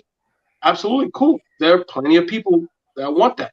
7 billion of us out here, baby. You know, like, listen, you're gonna find somebody that lines up with that. Now, what he saw in his family is what he wants. What he says he doesn't want. He wants like what do you call it? He doesn't want like a boss chick, a boss B. I think we really need to figure out what that woman is, because he described, he's like, oh, like he's not. I don't think he was speaking of like an independent chick like making moves. I don't think he wants to like necessarily put women in the Stone Age. He's saying that he's not looking for that chick that's like that acts like she's a boss chick but doesn't present it. I think he's talking about like fake chicks, like these a Black China. Yes, like a Black China. I think that's what he means by a boss chick. You know what I'm saying? Chicks who are not really about anything, but you know, are saying that they are, and or only trading on their looks, you know, as currency and nothing else. You know, like if you want an independent person, woman, absolutely go for it. But there's some women that don't want to be independent. There's some women that are like, oh, I would rather traditional roles. Those are people for Cam Newton, or people like Cam Newton who like that, who want that. I don't think he was trying to like say, oh, you guys are saying anything bad. He's saying, for me, this is what I view. And again, you have to understand, this guy's a quarterback. You know, like he's a leader of men. So I'm assuming that energy would translate the same way if you meet like a chick who's a female or a woman who's very independent and she's like all about her business and she's doing it. Cool. She probably, if she's a leader in her world, in her job, she's probably gonna want to lead in a relationship. And there's plenty of relationships that work that way. I'm with it, baby. Go for it. Go for it. Like whatever you want, you can have. Now to try to like get on somebody for their preferences, I think it's a little rich, and I think it's a little funny when you could say, oh well, you can't have this, or you're villainized for something like a preference that a lot of people want. You know, I just think it's weird. Just real quick, wanted to welcome Tay to the pod. Welcome, Young Ty. What's Young up, Ty? guys? What's going on, boss? Panelists, Prada, B. I didn't want to interrupt. You know, I know I'm jumping in towards the mid end point of the pod, so I didn't want to interrupt the flow. But I did want to say I appreciate the honest perspective of you guys, and really what is to be appreciated of it is that you guys are Black men, not just Black men, but Caribbean. So it's important to get that, to me at least, to get that perspective to round out everything. And I also want to respect the consistency that you guys have and the tenacity of banging out these pods every week, every couple weeks, and just doing what you truly love, because this is a second passion. Yo, what did you think of Cam Newton? Yeah. I completely agree, and I agree with what you were saying, Q, in reference to, he wants what he wants. I've seen people want weirder things, and they get those things. You know what I mean? I'm talking, I might say polarizing things, but you've seen people with very strange sex preferences, and they still get those. You know what I mean? And we talk about not kink shaming, but at the same time, you can't have your preference and what you want in your life partner. Doesn't make a lot of sense. No, yeah, it's true. Think about it now. If it was a woman that uttered those same words, and what preference they would want in their man, and what they expect from their man, I don't think the outrage would have been. I don't think there would have been any outrage. If she was like, "Hey, I just want a traditional man that's gonna protect, provide, and take the lead," and I don't think there would have been any feedback. See, I was about to say there's some comments, but obviously immature people. Good thing we have control over what we post, right? What did they say? I want to see some of those comments, because I'm curious, because here's the thing, right? So No, it's I'll put one up for you guys. Yeah. So So I'm like, What? really, like, yeah. I'm just like, why? Why? so it's interesting, right? So Cam Newton voices his opinion about women, and he's called misogynist, right? And he didn't say anything inflammatory. He didn't say anything derogatory. It was a very clear comment about from his perspective of what he expects or what he is looking forward to. You know what I'm saying? He didn't say anything that was out of the norm or out of the ordinary, right? He wanted a traditional woman who reflected what his mother and his grandmother, exemplified, and that's it. I don't see what was wrong with that. My thing, right? So every creation story from the very beginning of time starts with one being, whether it's male or female, right? Then something happens in that creation process every single time. The common theme is, why is this person alone? What can we do to fix this person from being alone, right? So we create a partner. If it's a woman creation story, they create a man. If it's a man creation story, they create a woman, right? A counterpart, so to speak.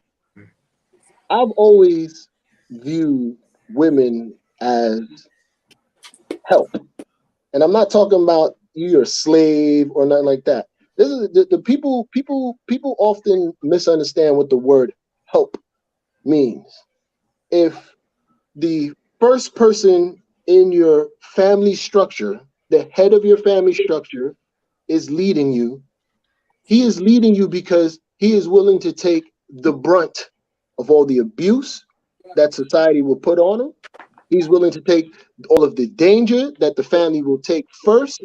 He is willing to take everything. He is Atlas himself. He has the boulder on his back. The person behind him, that person's job is to assist him in pushing that boulder by giving him the support he needs, whether it's emotional, whether it is physical, whether it's mental. You're supposed to be the little voice in that person's ear that says, "You got this. You can do this. You can do."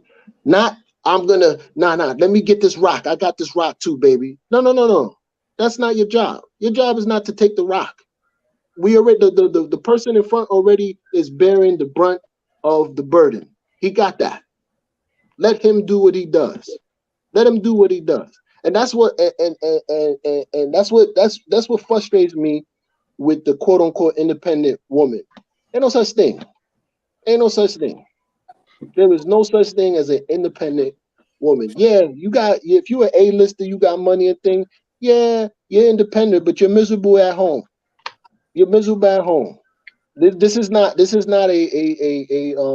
what do you call that? A rant against independent women. Listen, if you are successful and you're doing what you're supposed to be doing, and you're avoiding all of the fuck boys out there, and you're maintaining yourself, kudos to you. But you are the exception. You are not the rule. A majority of people in this life need life partners or communities in order to function and maintain the idea of what wholeness is. You see what I'm saying? And I think that's the problem. I think that's what we strayed away from. We strayed away from, when they say traditional, we've strayed away from traditional values. The man leads, the woman follows, and following doesn't necessarily mean, okay, you're gonna take everything he says and go with it. No, following means, listen, I got your back. I'm watching. Where you make a mistake, I'm there to just remind you, hey honey, I think it might be this, or you know what I'm saying? It's a, what do you call that? A cooperative, so to speak. And that's what we need to get back to. We need to get back to that, because it's out of balance right now. It's out of balance. There's too many. There's too many. What do you call those? Left. There's too many people on the left side. We need to all come back and get to the middle and start creating these relationships and these bonds that allow us to move forward together. You know what I'm saying? So, Cam said what he said. It wasn't misogynist. It wasn't inflammatory. It was what it was. It was an opinion, and it was a factual opinion. It was a factual opinion. You know what I'm saying? We have plenty of examples to show that, oh yeah, I'm a boss this, I'm a boss that. Yet you're in all of these, entanglements. What's the other one? Your lifestyle is you're not making enough money to support your quote unquote lifestyle. Like it's getting out of hand. It's getting out of hand, man. Social media done made stars out of women and men who don't need to be stars. You know what I'm saying? You took average people and gave them too much power and gave them too much accessibility, and that's what's messing up the paradigm. You know what I'm saying? I love women. I love everything women do for our society and for our country. But this is just getting stupid. This is just getting stupid. I disagree with you when you said there's no such thing as an independent woman, right? Mm-hmm. There definitely are. There are plenty of women that are independent, that don't need anybody or man or whatever, and I think that's fine. I do see what you're saying, because when you're saying that they're miserable because I forget which study I was reading, but there is a study. I'll send it to you. But they did a study to find out who are the most saddest or most depressed person in America is, or the type of person. It's a woman past 42 that makes 6 figures plus, right? Because most women apparently, what do you call it? I think 1 in 4 women are on psych meds, and most of those women, they said that the true metric of happiness for women, or at least women in their what do you call it, under 40, is a family, or is a family and whatnot, not a job, or not making 6 figures. I think back to the creator of Sex and the City, which is a woman who's wildly successful, made one of the most successful HBO shows. She says, I wish. She says, I have all of this and all of that, but now I'm an older woman and I don't have a family, and I wish I had a family. Because at the end of your life, what do you have, right? Your family. And I do believe in independence, but I believe that we're better together, and I believe that we as people, we're only greater when we're together. We're only greater when we have better people around us, not just men and women, or not just a man and woman dynamic. I'm talking about just us, friends and people. We're just better together. We'll get further if we have a better community, like you were stating earlier. And that's exactly what I mean by there's no such thing as independent. We need each other. We're interdependent. We're interdependent. There you go. We're interdependent. Yeah, there you go. That's the word. We're interdependent. Yeah, there's no such thing as independent, because, like you said, the study proved that listen, after they reach 42, and they didn't have the family, and they didn't have the sense of a community. Because even the funny thing is that my example of a woman who doesn't need a man when I was growing up was the nun at church, the sisters. You know what I'm saying? It was nothing but sisters rearing the school, but then at the end of the day, the priest comes in. You know what I'm saying? The one man who's in charge of all the women. It wasn't Sister Nancy or Sister Janine. You know, it was Father Carey. That's it. When he came in, everybody was quiet. Boom, this is what we doing. Bam, bam, bam, bam, bam. He was still leading the cavalry. You know what I'm saying? He ran the books, he ran the house, and the nurses, the nuns took care of the children. And it's interesting because that's what I thought was like, oh yeah, they're independent. They don't rely on nothing. They don't think. But as you get older, like I said, there's a certain caliber of woman. Like when she makes it to the six figures, she's doing this, she's doing that.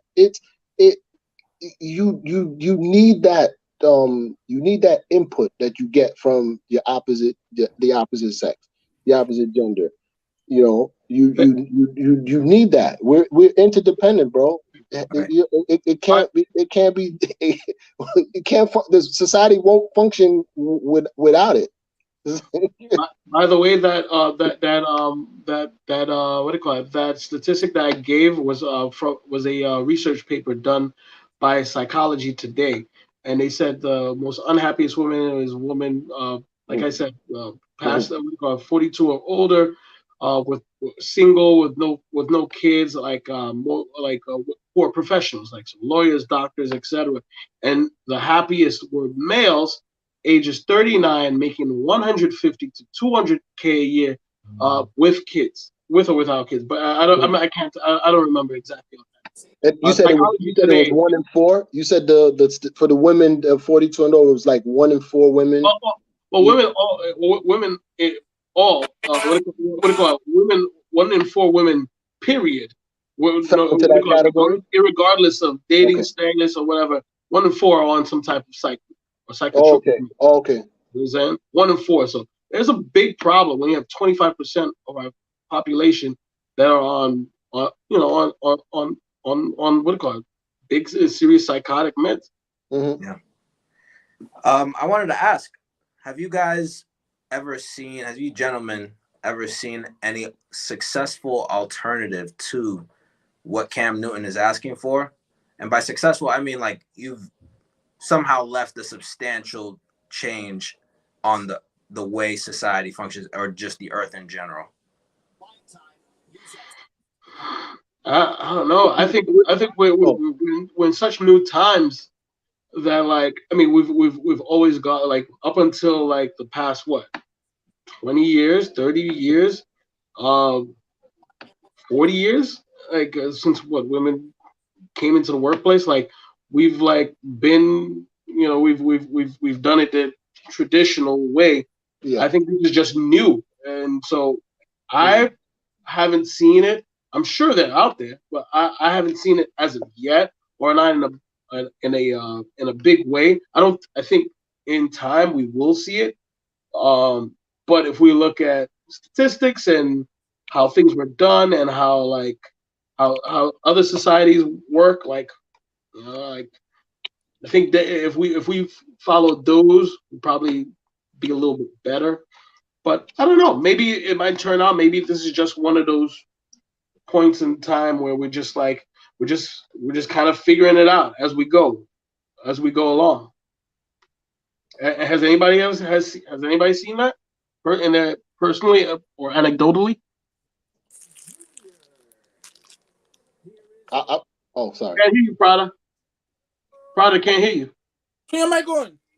Yeah, my bad. I was talking to my wife in the corner here. Is there a such thing as successful? I think, have I seen it? I do have personal friends, with their significant others where they're both making a good amount of money. They're both successful from what they've accomplished, and they still manage to still have that what we'll say traditional lifestyle in the household. Mm-hmm. Like I said earlier, there's really no, like when if a woman goes, I want to be independent, I don't need no man, I'm not cooking or cleaning. Again, they're looking at it as a separate entity. Like, I'm not going to be the wife that sits at home and cooks and cleans. I'm out here making this money, so you bow down, or you have to make more money than me for me to respect you in any way. That's the dumbest thing. There is no difference. You can be one and the same. And again, I would like to see myself as that, right? Because my wife is right here. She'll tell you guys if I'm lying or not. I mean, she makes a good living. She technically doesn't need me to survive. She's independent. She drives. She can do whatever it is that she wants. She, has her own money, whatever. But when she comes home and she sees her man at home, like, hey, babe, are you hungry? Like, hey, let me do this for you. Like, I don't look at her any less. I don't look at her. You get what I'm saying? It's all. I think the key thing people forget is that this is just a partnership. I think everybody's looking at it a little differently. It's meant to be a partnership. But again, I have seen successful relationships, man. I mean, Prada, question. Yeah. What's Is she up? really independent? Can she really be independent if she's married to you and has a family? Yeah, if we separated right now, she'd be fine. She'd be able to pay her own rent, pay her own car notes, pay, You're not getting my question. My question is she independent right now? Or is she interdependent with you? Interdependent. No, she's interdependent. I got you. Yeah, no, of course. Yeah, together, since we're there, no, of course. And obviously being together, we accomplish more, right? Yeah. It's the greater goal is to get further. I think we said this on the pod multiple times. It's one of the purposes of marriage, right? Going back to the ages, two families joining as one to build a bigger empire. So, again, and obviously, yes, you have those special cases where you have the individuals that are already very successful, and it's much harder for them to actually settle down.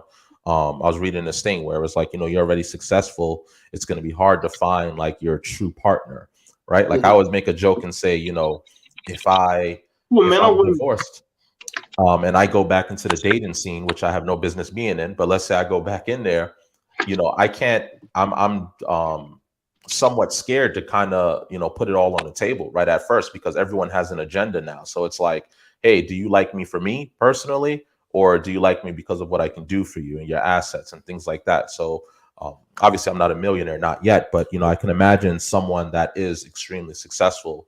How do they go about looking for a partner? But again, like I said, I don't think guys do this. We don't date women based on what they make. We don't care about that. We're not looking. I don't think we've ever looked at it that way. Like I said, I can date someone that works at McDonald's, pay less, Starbucks, whatever it is, but unfortunately the other way around, that isn't the case. What's up, B? There's some men that actually do date women based on what they make. What you said? There's some men that forgot their gender roles, bro. I'm sure they are, but is that the value? What do you mean? Like you there's guys that that only date a woman based on what she makes? What she makes, what she drives, what she makes, what she drives, what school she went to. Like they forgot the whole gender role, bro. They think women should be the women should be the men will court the women, and now it's the men. That was the women trying to chase after the men. I don't know where that came from, but it's a new world, B. That's Atlanta. I don't know where that came from. You said that's Atlanta? Yeah, I'm dead. It's a brave new world, man. Oh man. I don't know. I don't think that. I don't know. That sounds weird. I mean, if he's doing that, is there a reason behind that? Is it like, yo, you have to make a certain amount so we could qualify for something? Is it? I don't know what these men are thinking nowadays, but women are complaining, bro. The women are complaining. That's the funniest thing in the world. Men forgot men never complain, bro. Wait, what? Women complaining? That never happened. Yeah. And how successful are these men really? I mean, exactly.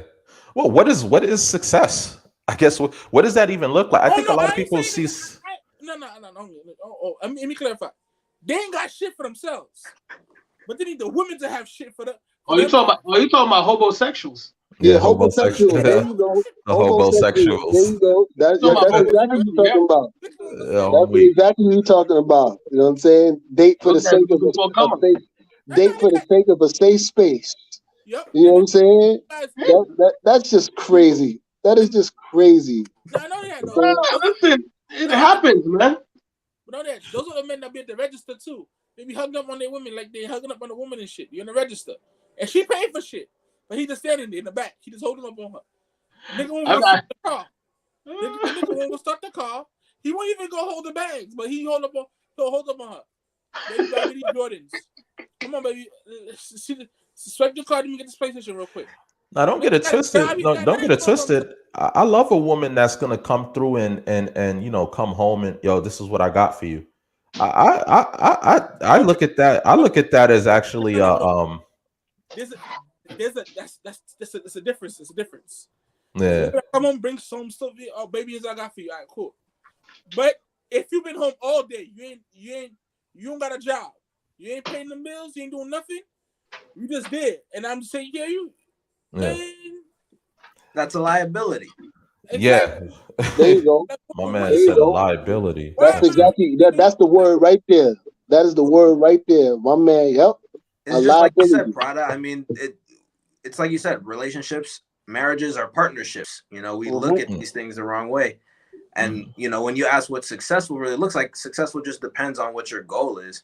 And if you're able to achieve that or excel beyond it, you know, and a lot of times, I guess, you know, you could make me say differently in terms of relationships, because a lot of people go into relationships for different reasons, you know, but it's nuclear families that built America and brought it out of the Great Depression in the 30s. You know what I mean? So if you're able to do something like that outside of what Cam Newton is describing, you know, I would deem that as successful. Yeah, that's why I said, you know, what's success to everybody? I think you nailed it right there, where it's to a goal. Someone could just say, hey, I have a goal of, you know, I want to get a car. As simple as that. They get that car. They were successful in their mission, you know. Right. I think, you know, a lot of people confuse success with your wealth. Like, you're not successful unless you are a millionaire by any means necessary, which is far from the truth. Successful is being able to keep your lights on, you know, have a place to sleep, food in your stomach, provide for your kids, your family. You're doing that well. You're able to put a little bit of money away. Look, you're successful. There's a lot of people that's their goal. One and the same. Some of their goals is just to be, hey, I got to move out my mom's house.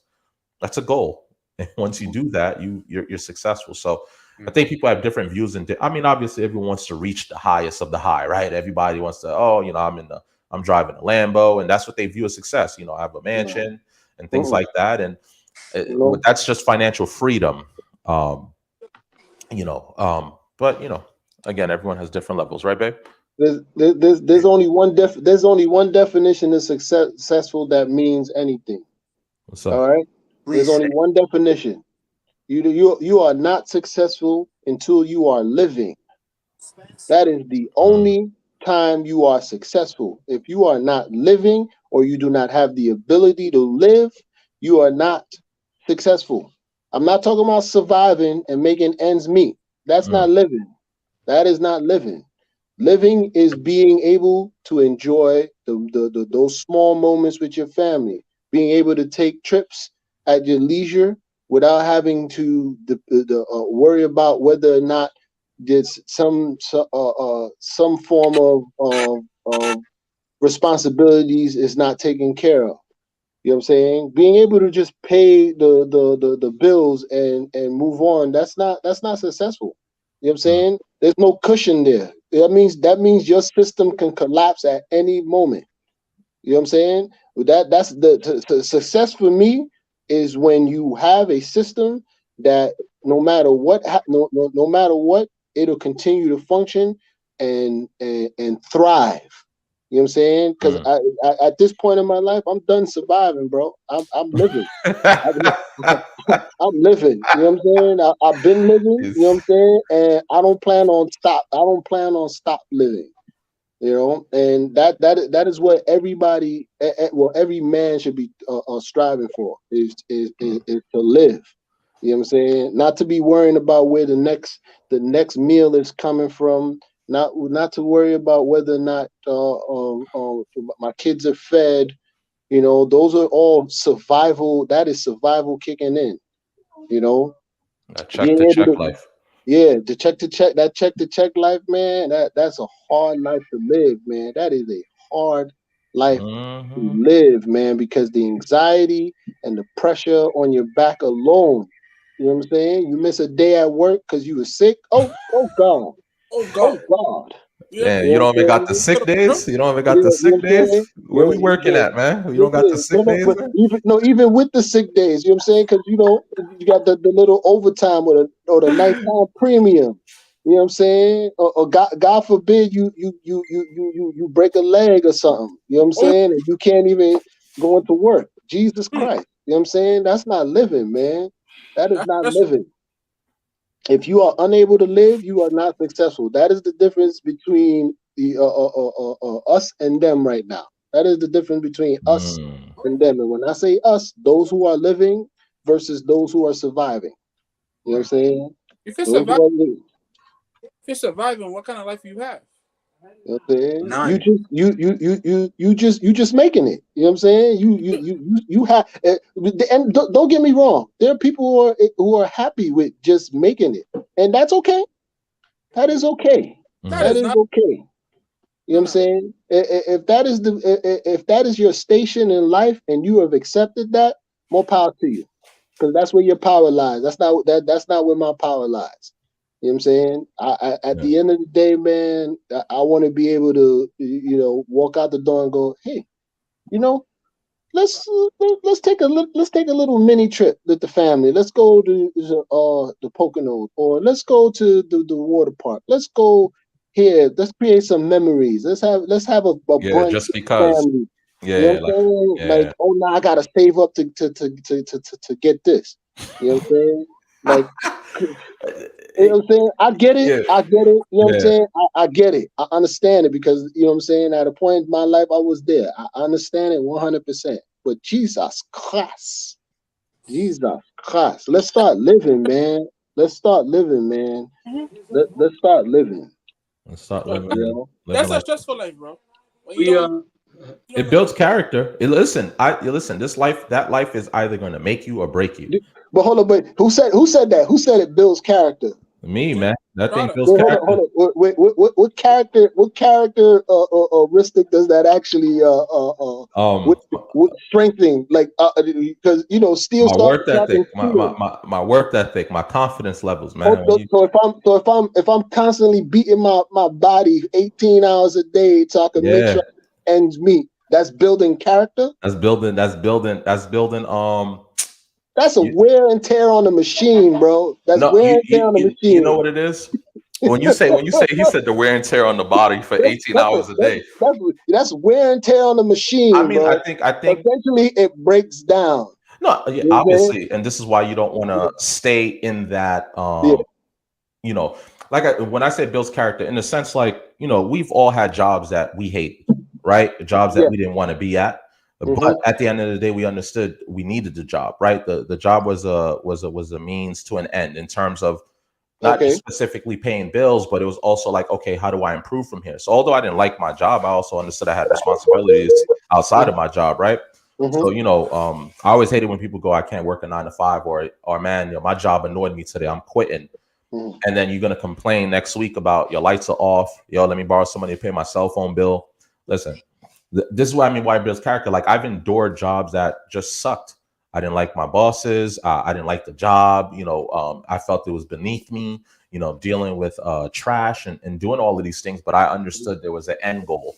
I was like, yo, if I can survive and make it through this, once I do get to the corporate America, once I get to the higher levels, once I get to the management levels, obviously there's no looking back, right? And I think that's to what you're saying. You want to be able to live, right? Because I won't be caught dead working in those environments again.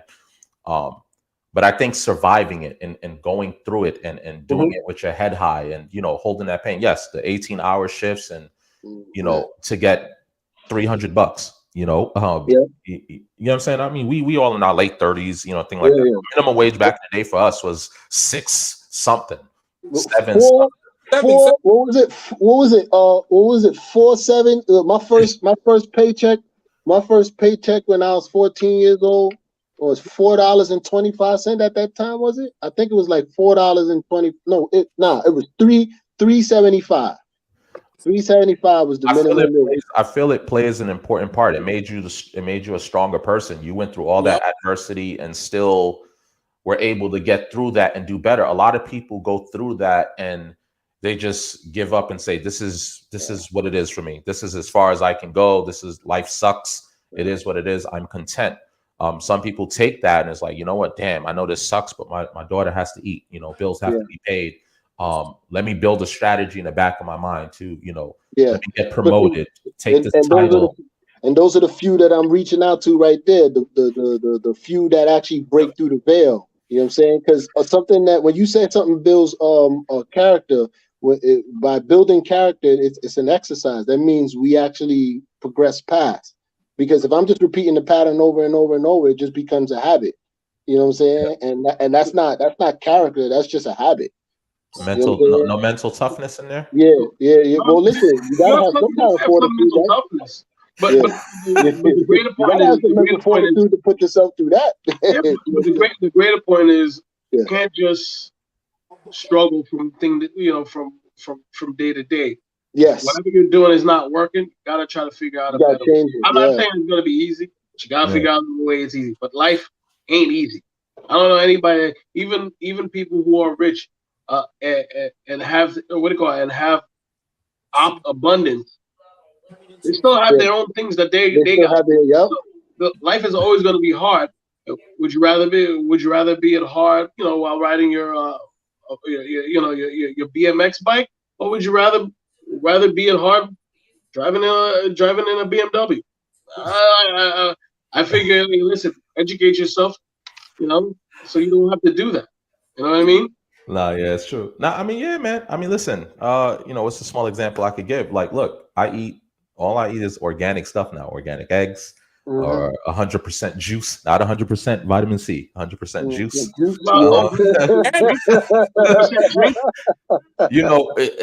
There's things not, but we do understand these things cost way more than the counterpart, right? So if I want these organic large dozen eggs, that's gonna cost you like $5 something. But oh my God, look at the 18 pack over here for $1.99. You get what I'm saying? So it's like to kind of say like the struggle, right? Like back in the day, we were buying like the 2 for $3 Minute Maids. We do what you have to do, but obviously those aren't the things you want to keep putting in your body for obvious reasons, right? And everything is more expensive. So again, that sort of leads to not settling for the bullshit jobs and finding a way out, man. And I always tell people, listen, man, stop that complaining, work hard, save your money, save your money. Yeah, not just save, invest also. Invest as well. Is going to eat away at your savings. Because if you work at McDonald's, but you live at home with your mom and she's not making you pay any bills or anything, you can literally save all of those checks. Every nook and cranny. And I don't think people view it that way anyway. Let's get into the next one. Yeah, I just realized. Yeah, let's quickly get to the 2 hour mark, boys. And I got the fight on, so we gotta get the hell out of here. I got the fight on too. You got the fight on too. Screw ya. Hey, listen. Let them know. B, let them know. Bro. I hope B up, boy. B upgraded, man. B got the new light system in there. Yo, word. You know what I'm saying? With y'all, man. B tried to stunt. He said, Alexa, blue light. She said, error. Yeah.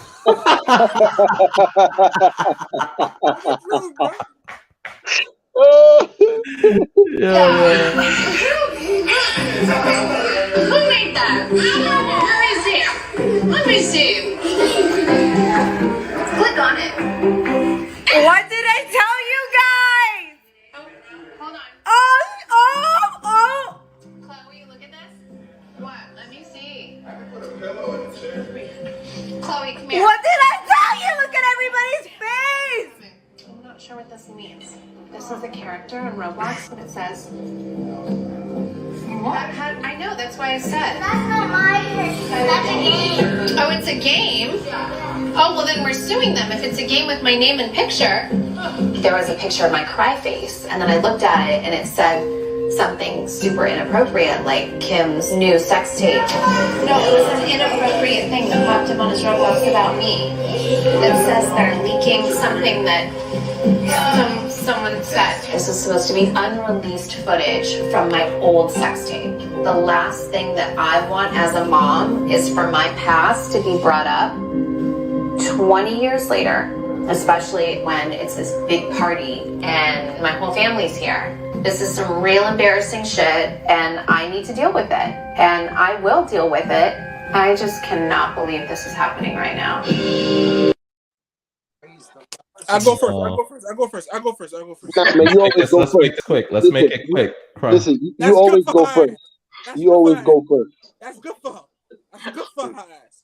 She has to call Kanye West, crying on Kanye's phone, talking about he needs Kanye to deal with the situation because it's difficult for her right now. It's good for her ass. Call Pete Davidson. Call his crackhead ass. Damn, son. You have you got no sympathy, huh? Nope. You got no compassion. Jesus Christ. Good for her. It's good for her. Yeah. Your kids and your sex tape, bitch. It's good for you. And ladies and gentlemen, that's what it looks like when a Haitian parent is scolding you. Now, now, I'm gonna go with you a little bit on this. What did you expect? I tell people this all the time, man. You get on, you put something out on the internet.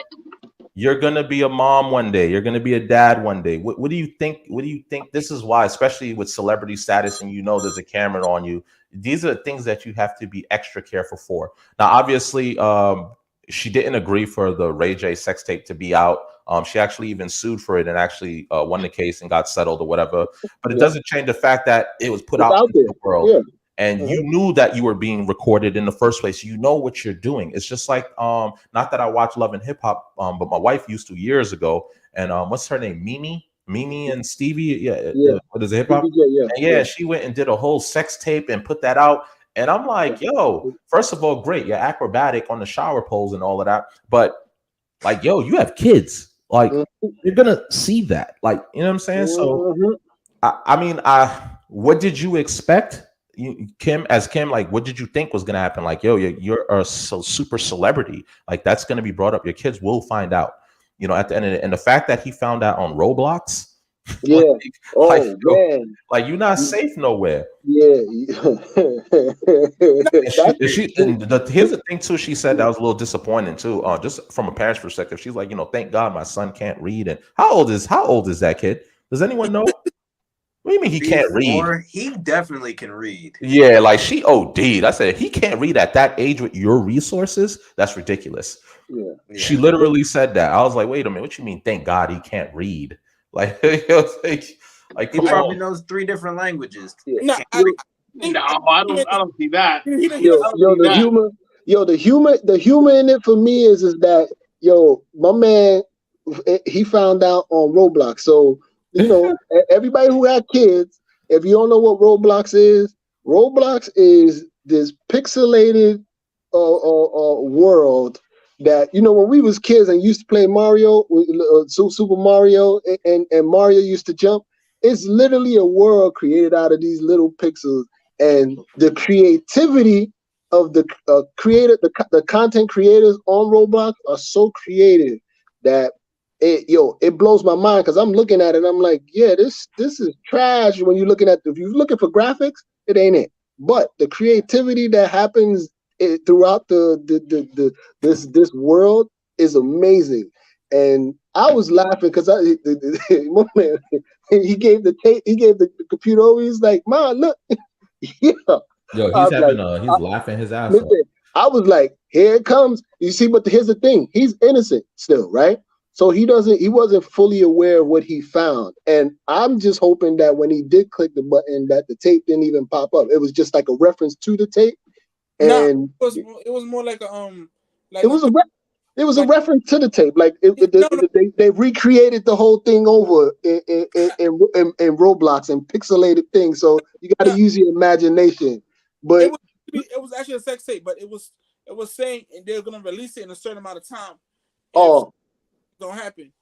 Listen, man. Unreleased scenes. Yeah. Well, anything that you put out on the internet never dies, right? Anything you put out on the internet never dies. Even if it was what was that 10 years ago, 20 years ago, right? Yeah, that was 20 years. Even if it was 20 years ago, at some point in your life, you're going to have to revisit all of those things you did, and they're going to come up because your kids will find it. Your children will find it. You know what I'm saying? I don't know why everybody at that table had that face. I was like, what the hell? That's what blasted her career. Like, no, but you gotta. I don't think anybody knew it was part 2. I don't think anybody knew there was a second part to it. Ray J was like, I gotcha. No, we knew. Listen. We knew there was a part 2. We knew there was a part 2. Don't worry. Listen, we knew there was a part 2. There's always a part 2. Everybody knew. Everybody knew. It was bound to happen. And this is why actions and character are very important, because, you know, people will do ridiculous things for instant gratification, clout chasing, whatever you put out there. It doesn't matter if it's on the internet or not. What you do will follow you through your life. So that's why your character is your and your frame are very important. What you will stoop to and what you'll aspire to are all very important parts of who you are. But we don't look at things that way. We look at instant gratification. We look at how many I mean, why did she do it? She did it to put her family on the map. Yeah. I mean, she said they didn't give permission. She didn't give permission for it to happen, so she was able to sue them. But what the fuck did you think was going to happen? You were being recorded. Well, you thought that was just for like and it's not like it was being recorded on a phone. Like, that's a whole camera on a stand. He had a camcorder. My man had a whole camcorder, bro. Q, how you feeling, man? I know this is your favorite celebrity right here. I know it hurts. Man. Listen, when it comes to the reality stuff, man, it's just so weird because I'm like if that happened, that's all. That's rough for your kid to like be exposed to that. But also, so like, you know, the internet has the what do you call it? Has the memory of a Caribbean what do you call it? Caribbean parent. They never forget. It never forgets, man. It never forgets. Listen, and again, but his thing, I don't know. Is it even real? Because these are people who pimped out their whole families for money. And I'm like, listen, God bless, good for you, man. You built like a dynasty. Is this even real? Like, I mean, wasn't this what Kanye was railing against? Keeping his kids off of like, keeping his daughter off of like TikTok, off of social media. You know, like, you gotta be like this. You gotta understand these things are gonna happen. I don't know I really don't know if it's real, because they could just be doing it just to pump up the drama, because guess what? They might know that the kids are going to do it anyways. I don't even know if it's real. If it is real, listen, what do you call it? I agree with you boys. Like it was gonna happen anyway. But if it's not, I mean, but if it's fake, they're making money off of it. So it's like, does it matter? They're gonna make money off of this. This episode has everybody talking about it. Like, who cares? They're irrelevant. Well, to me, they're irrelevant, right? They're relevant to everybody else. To me, they're irrelevant. Happy they made their billions and billions of dollars. You know, God bless, all that good stuff. But, you know, like, I don't even know, like, I can't fully, like, talk about it, because part of me doesn't think that it's real life. So, those are my things. Yeah, like she's saying, he can't read and shit. So I'm like, how he knew to bring that to you, huh? Exactly. You can't read. I mean, he saw his mom's name. He can't read, know my though. mom's name till I was almost double digits. Mom was mom. Yeah. Right. It's, you know, it's funny. It is hilarious hearing my daughter call me by my like first name. I remember I forgot when she was asked. She's like, "What's dad's name?" And yo, when she learned it, boy, I can't tell you how cringe it is. She'd be like, "Jimmy." I'm like, "Fuck, you just call me." You don't call me that. Dad, father, anything else, but don't call me that. I'll be like, try me, please, try me. I'm like my pops. Try me. Yeah, call me by my first name. I dare you. I dare you. Look, you hear him laughing in the background, right? I dare you, please. Make my day. No wonder Kanye is so crazy, man. Dealing with all that, I'm like. But Kanye, he knew what it was. Like, listen, like you guys educated me on a few episodes back. he did what he did as a business move, and now he's a billionaire. So, because I was gonna say, if you was just dating Kim, just to date Kim, like you knew what came with that. So he can't be getting all upset about, none of them can. It is what it is. I agree. You're 100% right, King. You're 100% right. You ain't never lied. You gotta take the L's, man. Oh yeah. And that's a big L though. That's a big L for your kid to see you gyrating on another man, and it's not daddy. Your kid a little more than gyrating. A little more than gyrating. I mean, he finds out his mother. Call that gyrating? Yo, he's being PC. He's being PC. His mother's a night rider. That's what he found out. Damn, bro. That's what the lighting looked like. But speaking of taking L's, I mean, I hate to do this because y'all know I love my boy Will Smith, man. But again, the wifey is tripping once again. God. Mother taught me about self-pleasuring because she wanted me to know that pleasure was from me. Exactly. She didn't want me to fall into the hands of a man, and if he gave me pleasure, to think that was him. Yeah. And she taught me at 9. Whoa. What? Something's wrong with her, bro. First of all, hold on. Attention in every single manner of the fact. Bro, come on, man. You see how Willow was trying to like cut her off? Like you see Willow's like, well, and well. How's that, bro? Come on. First of all, why does the world and again? And you know that your mother was promoting that shit. Listen, man. Let me talk to Jada. Jada, come here. Let me talk to you real quick. Let me get my mic fixed for you. Why is it that you feel the world needs to know that your grandmother taught you how to self-pleasure yourself at the age of 9? And as she's about to come out with the line, they put the camera on her mom's face, and you saw her mom's face, like, oh, this is about to be a little awkward. It's about to be a little awkward. Like, why are you blowing up my mother like that? Bro, Jada, there's something wrong. It can't be about getting the views now. It can't be, because now you're just this. I don't know what it is, but there might be a mental health. We were talking about that earlier. There got to be something there, bro. Why is that information you sharing? You saw the other girl's face on the show. She was like, at 9. She was like, yeah. That's the grandmother. No, talk about the guests that they had there. That's the grandmother. No, the younger girl. The mom, the daughter, and the mother's mother. And the fourth person. The fourth person was another young girl who looked like maybe one of Willow's friends. I ain't see that fourth girl. Yeah, because you're on that Game Boy Pocket, man. Get a bigger screen. Over here yelling. What girl? What girl? She's teaching these young girls. I think of 3 wicked people. How you guys feel on this, man? Let's end this on a high note, man. What's up? How y'all feeling about Jada? Have we given up on Jada, man? Yes. Long time. Nah, I ain't get. Listen, man. Listen, there's hope somewhere. There's hope somewhere. You know what I'm saying? There's always hope. The poor young Willow just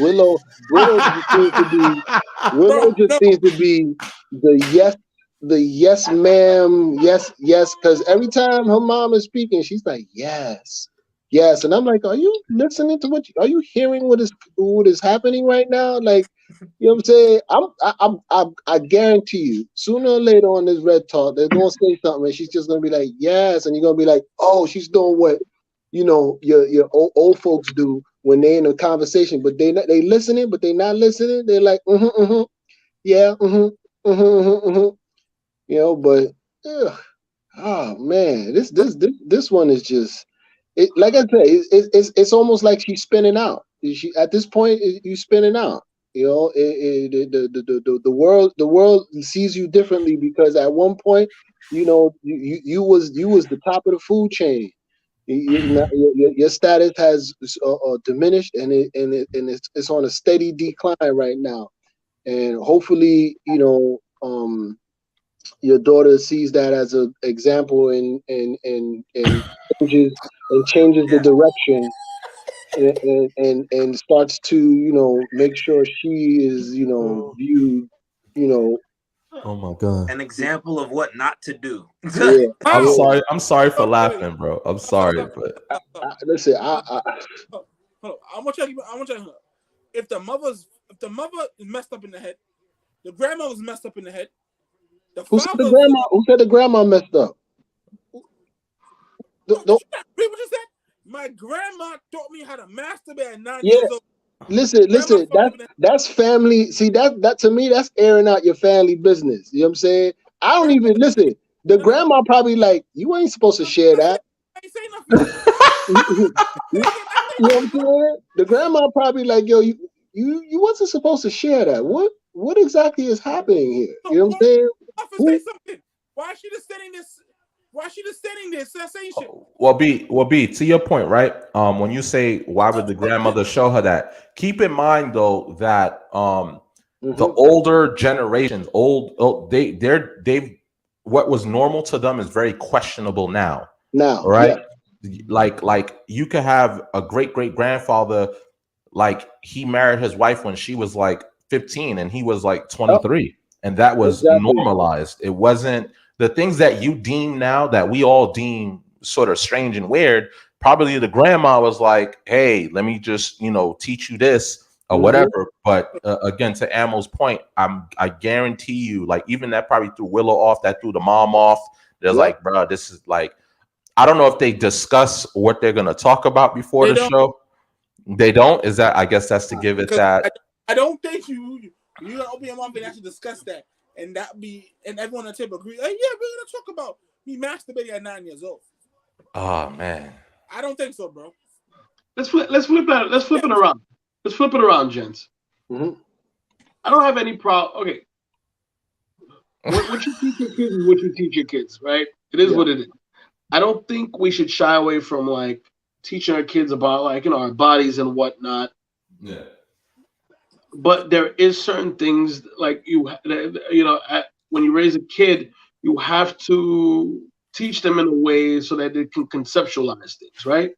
That's why, like when you teach a kid about certain things, you start off with things that are on their level, and then you may give them a little bit more so that they're constantly lagging behind, or not lagging behind, but constantly trying to push forward, and that's kind of the best way to teach somebody, in my opinion. When you give them enough things that they can understand, but just a little bit where they have to like work towards something else. Now, I think part of the problems is either we give too much information or we give too little information, right? When you don't, when you try to keep your kids hived off and closed off from everything else, and you try to protect them from the world, and you don't tell them about sex or anything else, kids are going to find out either way. Even now with the internet, like when these kids go to school, you can try to protect them from as many things as you can. But again, when you set them out into the world, they're going to be part of the world. I can understand talking about sex or talking about your private parts to your kids. I think that's important if it's done in a healthy manner, obviously, and you're teaching things within reason. But to tell a kid to tell a child that a man could never give you that, I think that's interesting, because if you flip it, you could say the same thing to a boy. Well, you can masturbate. And remember, you gave that to yourself. No woman could give it to you. Like, what's the greater conversation happening, right? What's the more important thing? That you can give yourself pleasure and you don't need anybody, or whatever, or nobody's supposed to make you feel something. Like, is that so wrong? Because when we're intimate with our partners or our lovers or our girlfriends or whoever your sneaky links are, whatever it is, whatever your situation is, usually it's a mutual thing, and two people trying to connect, give back and forth. It's a give and take, and both people sharing that. I think the most people have issue with, like her saying that, that you can never derive any type of pleasure from a man. Maybe it seems a little man-hatey or whatever, which seems to be it.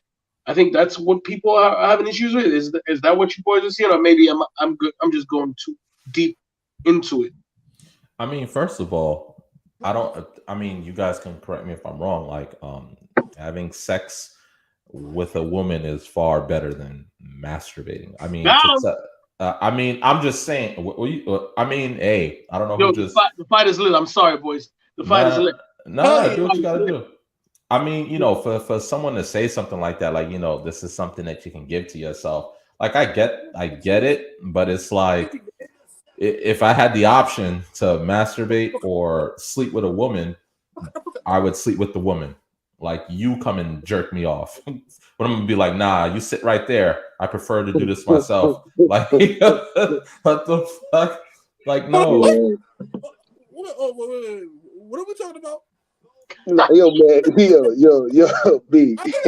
B likes to masturbate. B don't. You're terrible. You're terrible. You're terrible, man. You're terrible. But yeah, like he said, there's an age for an appropriate education or sexual education. And listen, there's some family business that don't need to be out. This false transparency that you're trying to use to appeal to the public is taking your ship down. Your stocks are plummeting. You know what I'm saying? Your stocks are plummeting right now.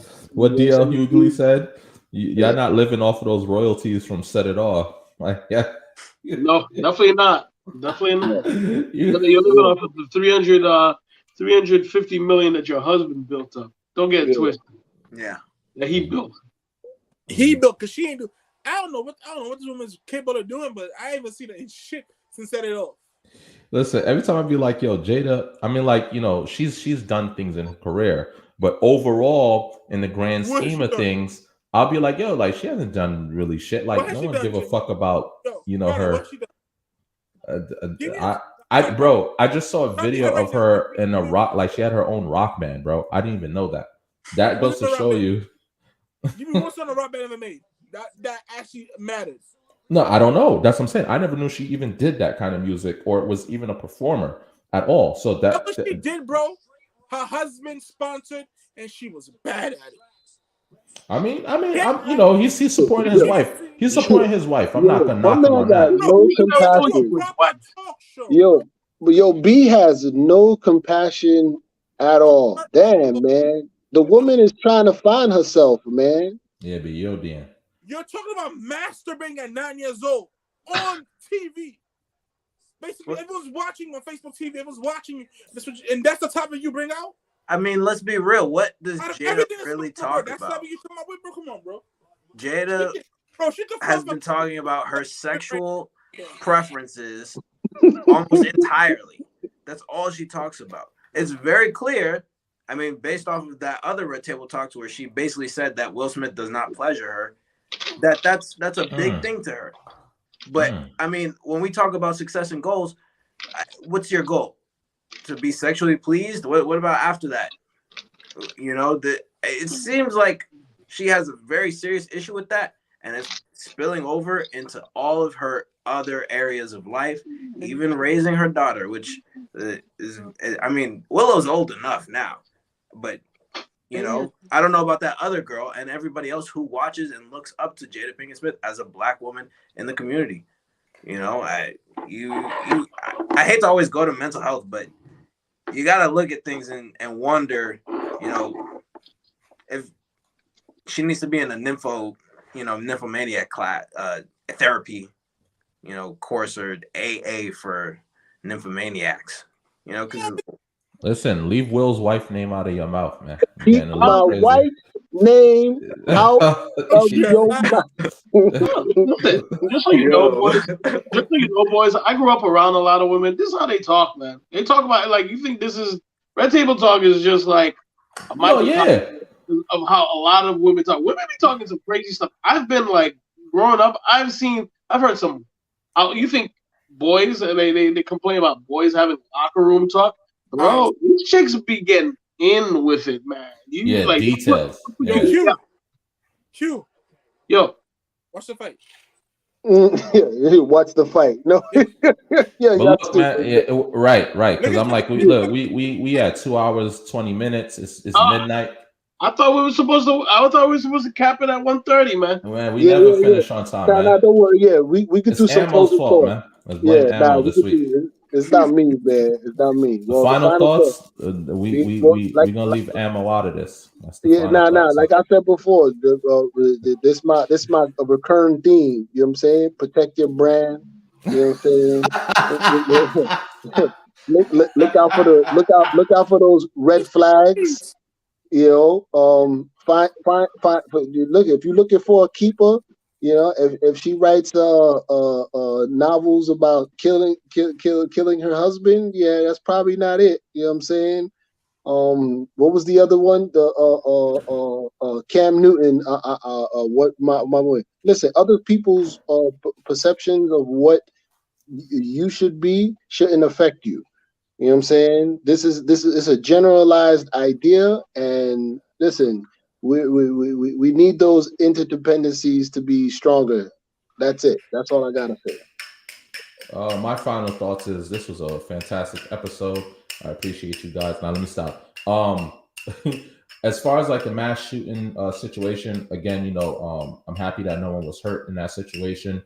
It's unfortunate that we're even still going through that. The fact that there's no cameras or nothing, and it took all of this to find them. New York City, step your game up. You're one of the most expensive cities in the world, and you know, the most talked about, the most filmed city in the world. We got to do a little bit better. Our train station systems, for years, everyone has been saying this needs to be upgraded to the highest standard of standards. As far as Nancy, what's her name? Nancy Crampton. You know, again, money troubles, man. Listen, I think when it comes to like, I guess that's what it's really coming down to, right? Everyone is saying she did it for the insurance money. Look, man, I think if we all start, and for the young viewers out there, man, listen, save your money.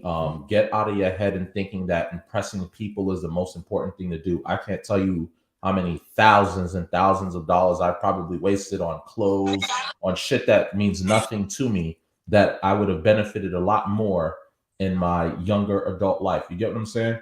Yeah. And doing all this shit for clout. So listen, man, you want to avoid the money problems, learn to manage your money now. 18, 19, 20. I'll see the youngest kids in the world flashing all this money, and what's most important to them is, you know, a Louis belt. Who else? Cam Newton. Listen, the man has his fucking preference. It is what it is. He wants a traditional woman. I don't think he should be ridiculed for that. It is what it is. If it was a woman that said the same thing about wanting a traditional man, there would be no conversation. As far as Kim is concerned, Kim, look, what the fuck did you expect? You made a porno tape. It's gonna come out. Your kids were going to find out about it. It is what it is. Stop your complaining. Kanye, you were right. And then Jada, man, I love Jada Pinkett Smith. I guess from my memories of her, you know, her movies and whatever I knew her from, and just being married to Will Smith, they did, you know, give off that image.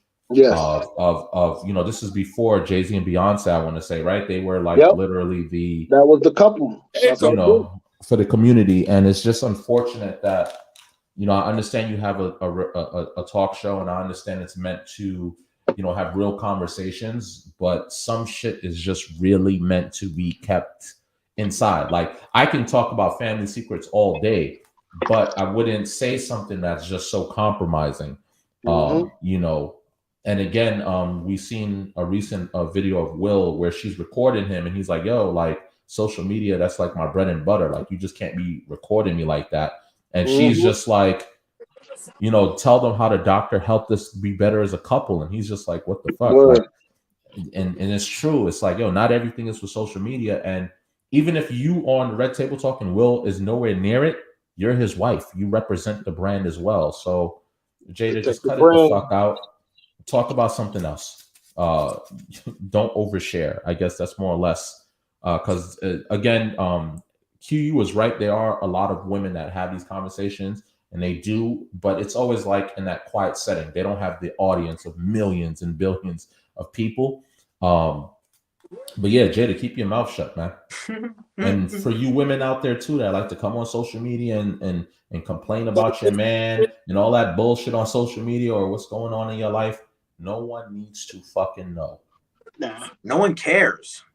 Can I do my final thoughts? Absolutely. I'm gonna start with Jada because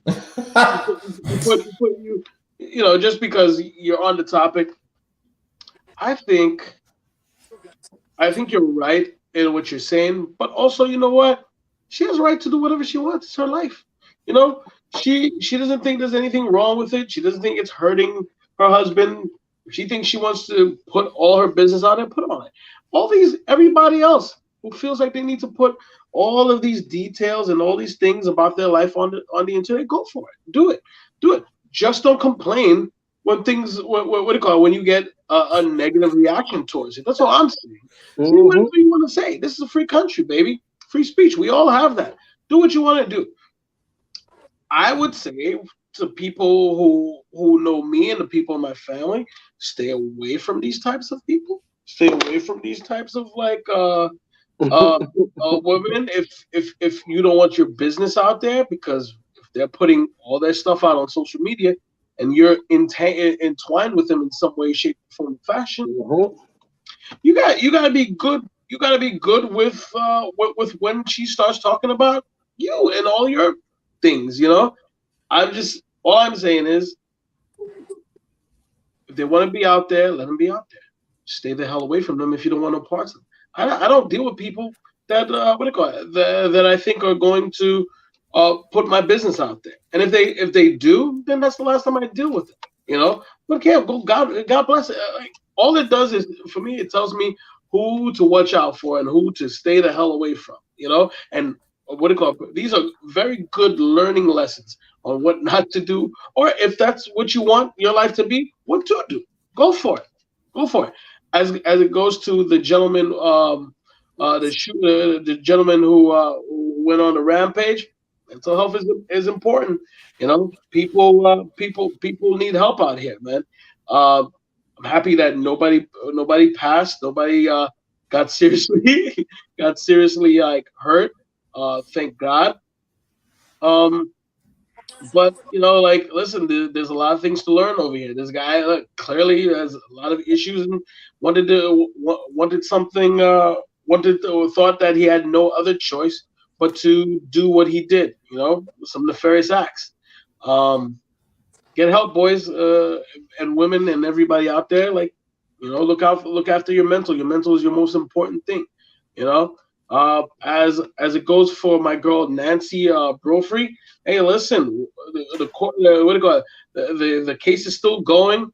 I'll be in Portland at the end of the month with my friend. I'll probably see if I have a chance. I'm gonna try to go sit in on one of those cases. You know, I think it's open to the public. I'm trying to go, baby. They probably won't let me in. I have poor, you know, but still, I'm gonna be part of that. You know, don't kill your husband. Don't kill your husband. How about that? You know? Don't kill your husband. Leave him. Also, don't kill your wife. You know, yeah. You know, till death do you part. You know, like, you know, that doesn't mean you have to kill them. I don't think that was part of the what do you call it, vows. But anyway, and who was the last person that we talked about? Kim Kardashian. Hey, Kim Kardashian. That's your favorite person. I don't believe you. You know, I think it's fake. But hey, listen, if it's not, hey, listen, I'm sure you'll figure out a way to make money off of it. You know, and you know, hey, listen, God bless all that foolishness, debauchery. Yeah, like goofiness. Nothing for your boy Cam. Oh, Cam, hey, listen, everybody has their preferences, man. What do you call it? People like saying that is hateful and misogynistic. I'm like, well, are the women that want that hateful and misogynistic as well? I'm like, listen, man, if people want what they want, you know. Also, hey Cam, how about hit me up, man. I'll style you a little bit better. You know what I'm saying? He looks like he put on like 3 different outfits over here. So he do be looking crazy, bro. He do be looking crazy, bro. I'm gonna start off with That's good for you, Kim Kardashian. It's good for your ass. It's good for your ass. Jada, something's wrong with you. You need some fucking mental help. You need to see a doctor or something. New York City, y'all let me down. Come on, man. No cameras working on the damn train station. We had to have people in other neighborhoods. The man got away for half a whole day. You had to catch him in a whole other neighborhood. The man was chilling, sitting outside like he was calm and relaxed, like he ain't do nothing and no one could tell where he went. No cameras were working. Come on. Y'all gotta do better. Y'all gotta do much better. Cam, it's his preference. That's what he wants. That's what he wants out of a woman. If that's not what you want, you can't judge him. You can't demonize him for what he wants out of a person. Because if it was another foot and the woman was to say that, they would say, well, that's what she wants. I guess she knows what she wants out of a man. When the man said it's a problem. I can't make any more clear than that, but that's good for Kim Kardashian. Yeah, I'm weak. I'm happy your son. Hopefully your daughters find it too. Hopefully they actually open it and put it on surround sound in the big TV in the living room. Therefore you can see your actions, and therefore you can see Kanye crying, and Kanye can say, "Get off my line." Jesus. All right, who's next? And hold on, and the lady that killed her husband, Nancy. What did you expect? She wrote a whole documentary on a book about how she gonna kill you. She been thinking about it. She was waiting to do it, and she finally got the opportunity. And opportunity in there's always say they'll say there's certain levels you could push a person for them to do something, for them to do something so reckless. She did it so reckless because she was so because she spent all their money and she was broke enough to do it. She was so broke enough she decided, you know what, I'm gonna kill this man and take the money. So that was desperate. She was desperate. She had no money. When you that broke, and your husband's working, he's basically almost he's basically scraping by. You're not working, or you're just writing books, and no one's signing your books. You're not getting no bookers. You're not getting nothing. Eventually, you're gonna think about him. How can I make this money?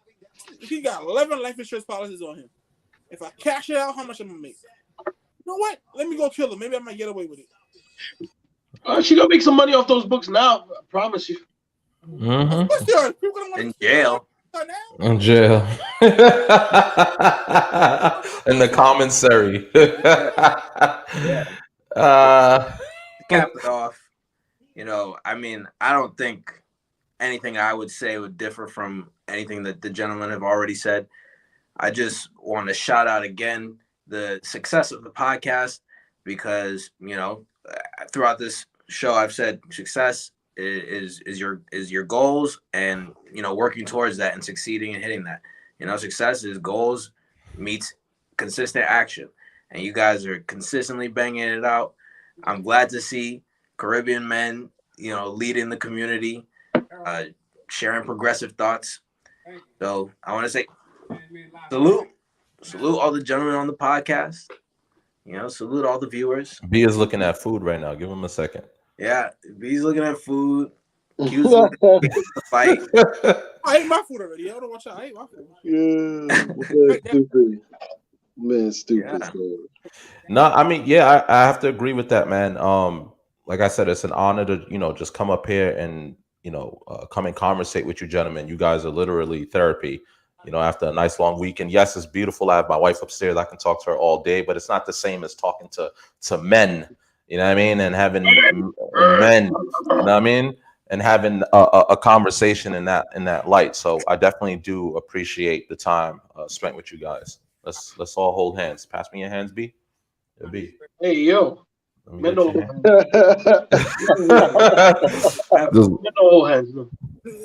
Yo. B's hands. Don't touch me. But yeah, we'll do this again next week. Tay, it was a pleasure having you as well, man. It's always great to have another black man, that can articulate himself so beautifully and come with meaningful statements and words. So hope to see you in the future.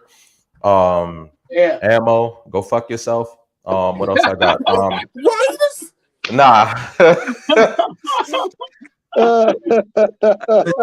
Missed that part. I don't know what just happened. Yo, B, what's up, man? What's that hanging on your door, man? What's that? What's that? A towel or a Basketball jacket? rim? Nah, nigga, that's You not. got the That's not basketball t-shirt rim and on the door? That's your panties? What you said? That's a wife beater and my sweaters. What wife beater? For wife beater for who? For me,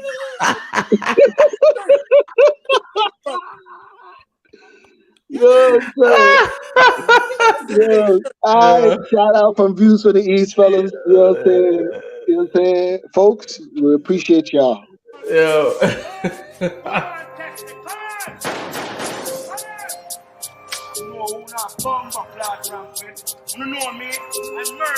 At this time, I'm